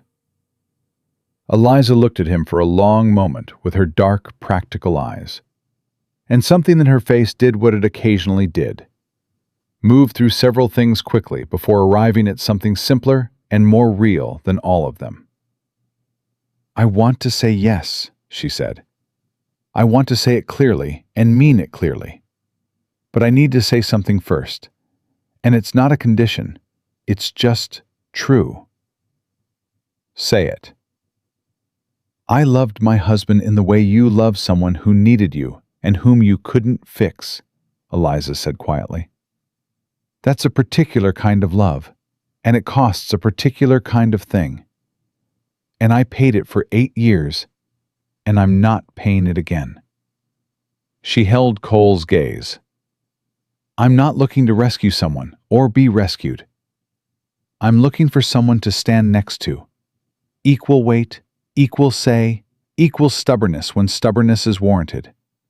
She paused. "That's what I'm offering. That's all I'm offering. And it's everything I'm offering." "That's what I want," Cole said. "That's exactly what I want. I don't need rescuing. I need someone who tells me when I'm wrong and means it, and can be wrong herself without it meaning the world is ending, and who looks at a 3-year-old child and sees a person worth taking seriously." He looked at her. "You do all of those things. You did them before you knew me well enough to have any reason to." Eliza set down her coffee cup. "Then yes," she said, "to the permanent thing, to the real thing."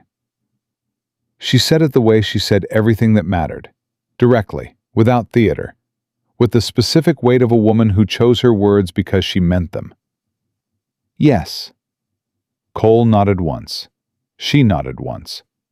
And that was the conversation, complete and sufficient, the way real agreements between real people were complete and sufficient, without requiring anything additional to make them true. They were married on the first Saturday in February in the Clearwater Springs Church, which was the newest-looking building in town, and had a minister named Reverend Goss, who shook Cole's hand with both of his and said he'd heard about what happened on Cooper's Ridge, and was glad it had come out right, and who looked at Rosie in the dress Eliza had made her, dark green, with 5 small red buttons down the front, and said, "My goodness," with the sincerity of a man genuinely moved by the sight of a child in the right dress at the right moment.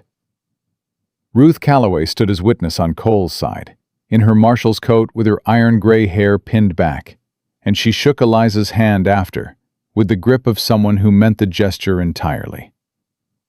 Mrs. Aldridge came and cried in a productive and satisfied way. Most of the town came, because small towns came to weddings, the way they came to everything that marked a change in who they were collectively, with interest and judgment and eventual acceptance, and occasionally with molasses cookies, which Mrs. Aldridge provided in quantity.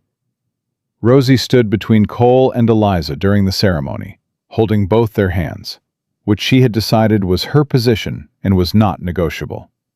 And when Reverend Goss said the words that made things official, she looked up at Eliza and said, "Mama?" Not testing it, not asking, just using it, the way she used words she'd already decided were correct. Eliza kept her composure for approximately 3 more seconds.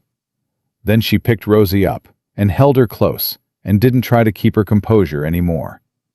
And Cole put his hand on both their backs, and the Reverend finished the ceremony to the sound of Mrs. Aldridge crying more productively than before. The weeks that followed had the quality of something being built, not dramatically, not in any single moment, but in the accumulated weight of daily things. Eliza moved into the boarding house room with Cole and Rosie, while the house she'd purchased 2 streets from the shop was made ready. A house with 3 rooms and a kitchen and a yard, with a fence that needed repainting, which Rosie examined critically and declared would be better red, and which Cole repainted red on a Wednesday afternoon in late February, while Rosie supervised from the fence post and offered corrections. Eliza watched from the doorway with her arms crossed and something on her face that she didn't try to name or manage, just let be what it was. "She's very opinionated about the fence," Cole said. "She's opinionated about everything," Eliza said. "She gets it from somewhere." Cole looked at Rosie on the fence post, who was currently explaining to him in considerable detail why the section near the gate needed more paint than he'd applied, and thought about a man on Cooper's Ridge who'd told his daughter to run and had trusted that the instruction was sufficient, that someone would come, that the world contained people who would hear a child in the snow and turn toward her rather than away. "She gets it from her father," Cole said. "He raised a daughter who knew how to wait in the dark without losing herself." Eliza was quiet for a moment. "You should tell her that," she said, "when she's old enough to understand it. That her father was brave. That what he did on that ridge saved her. "I will," Cole said. "She should know where she came from." In March, the Territorial Prosecutor's Office sent word that the man found in Cheyenne with James Whitfield's horse had provided a full account in exchange for reduced charges. The account named the second contractor. It also provided specific details about the instructions they'd received, the location where they'd received them, and the man who'd given them. A man described in terms that matched Silas Dorn, with the precision of someone who had decided that protecting Silas Dorn was no longer worth the arithmetic. In April, Silas Dorn was arrested at his ranch outside Laramie. He came out of the house when the deputy marshals arrived and stood on the porch with his fine coat and his good posture and attempted the smile. And one of the deputies reported afterward that the smile had looked different than they'd expected. Smaller, older. The expression of a man who had finally run out of calculations that worked in his favor. Ruth sent word to Cole the same day. Cole read the letter at the kitchen table, with Rosie on his lap, eating an apple, with the focused attention she brought to apples. And he read it twice, and then he set it down and looked at the window for a while. "What does it say?" Eliza asked. She was at the counter, not pretending not to be watching him. "It's over," Cole said. "They have him." Eliza set down what she was holding. She came to the table and put her hand flat on his shoulder and left it there. And Cole put his hand over hers, and they stayed like that for a moment, while Rosie finished her apple and then looked up at both of them with her green eyes and said, "Is it good news?" "Yes," Cole said. "It's good news." "Good," Rosie said, with the practical satisfaction she brought to information that confirmed things were as they should be. She held up the apple core. "Done." Cole took the apple core. Eliza squeezed his shoulder once and went back to what she'd been doing. The kitchen smelled like coffee and whatever Eliza was baking. And outside, the Wyoming spring was doing what it did, arriving not with drama, but with persistence, wearing down what remained of winter one warm day at a time. In May, Judge Crane's office sent the finalized custody determination. Permanent legal guardianship of Rosie Whitfield granted to Cole Hargrove and Eliza Hargrove. The document had the territorial seal and 2 signatures and Rosie's name in careful official script, and Cole held it in both hands and read it the way he'd read Fletcher's statement in Eliza's shop. Not once, not twice, but until the words stopped being words and became simply true. Eliza read it over his shoulder, her chin near his ear, her hand on the back of his chair. "Rosie Whitfield," she said softly. "We should ask her someday, if she wants to change it." "Someday," Cole agreed, "when she's old enough to choose." They didn't have to wait as long as they expected. That evening, after dinner, Rosie was sitting on the floor of the front room, arranging her stone collection. She had added to it considerably since December, selecting each new stone with the rigorous criteria she applied to acquisitions generally. And she looked up from her work and said to no one in particular, "Can my name be Rosie Hargrove?" Cole and Eliza looked at each other over her head. "Why do you want that?" Eliza asked. Rosie considered the question seriously, turning a smooth gray stone over in her palm. "Because that's who I am now," she said. The tone of someone stating an obvious fact to adults who sometimes needed help with obvious facts. "Rosie Hargrove.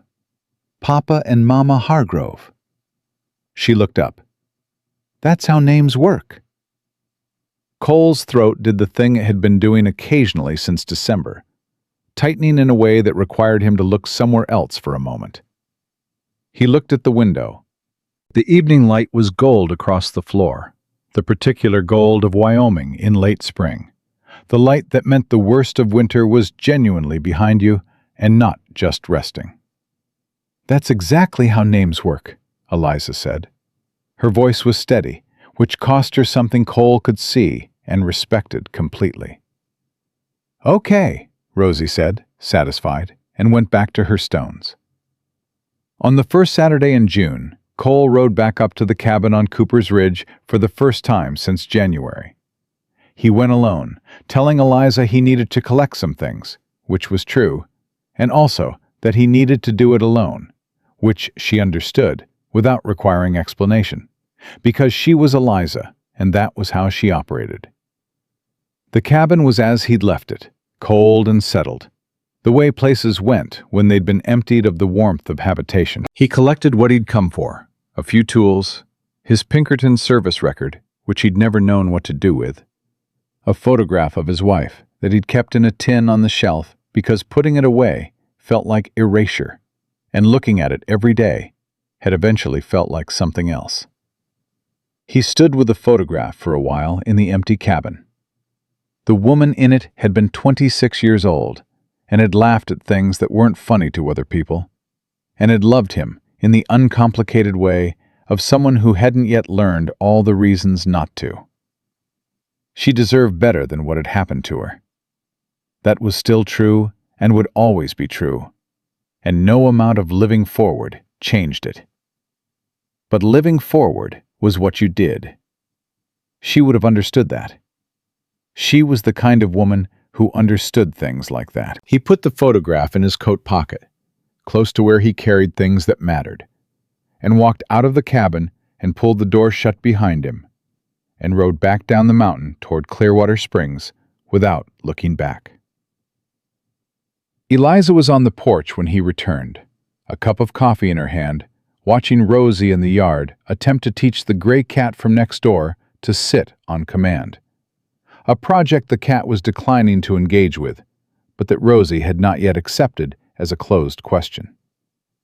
Eliza looked at Cole when he dismounted, read his face the way she read everything, and said nothing, and handed him her coffee cup, which was the right thing. He stood beside her on the porch and drank the coffee, and they watched Rosie negotiate with the cat in the long June evening. And Cole felt the thing that had been shifting since December settle finally into a shape he could name. Not the absence of grief. Grief didn't absent itself. It just changed its address, moved from the front room to somewhere further back, where it could be acknowledged without running everything. Not the erasure of what had been lost, just the truth of what had been found. A child who lifted her arms in the snow because she believed someone would come. A woman who rode to a way station in December because she'd been wrong once in September and wasn't going to be wrong about it twice. A town that had watched a complicated situation resolve itself and had adjusted its opinions accordingly, with the gradual grace of communities that were capable of it. A life that had been arranged to stay small and had been rearranged by a 3-year-old's specific gravity into something that could hold more than survival. "Cole," Rosie called from the yard without looking up from the cat. "He's not listening." "Cats don't listen," Cole called back. "He should learn," Rosie said firmly. "Tell him that." Rosie turned to the cat and said, with the patient authority of someone accustomed to being obeyed eventually, "You should learn to listen." The cat regarded her with the complete indifference of its kind. Rosie regarded it back with the complete certainty of hers. Eliza made a sound beside Cole that was not quite a laugh, but was in the same territory, warm and real. The sound of someone who was where they'd decided to be, and had stopped being surprised that it was good. Cole looked at his daughter in the evening light, red-haired and green-eyed, and opinionated about cats and fence colors and the proper organization of stones. The daughter of a man who told her to run, and a woman who died loving her, and a cowboy who turned back on a mountain ridge because his horse had better instincts than he did, and understood that what had happened on Cooper's Ridge in December was not only a tragedy. It was also the night a child's father gave her the last and best gift he had, which was the instruction to keep going. And she had carried it out exactly right, and someone had come. Some things were irreversible. Some losses did not recover into anything except a different kind of carrying. Some winters were long enough to change the shape of what survived them. But spring came. It always came. Not to undo what winter had done, but to show what had held, what had been strong enough, or stubborn enough, or loved enough to make it through to the other side, and to grow forward from there with the particular fierce insistence of things that had already proven they knew how to survive, and had decided to do more than that. Rosie Hargrove put both hands on the cat's face, looked it directly in its unimpressed eyes, and said, "I'm not giving up on you." The cat, after a moment that might have been consideration, sat down. Rosie turned to Cole and Eliza with the expression of someone who has just confirmed a fundamental truth about the world. "See?" she said. Cole looked at Eliza. Eliza looked at Cole. And the evening settled around the three of them, warm and ordinary, and entirely, completely theirs.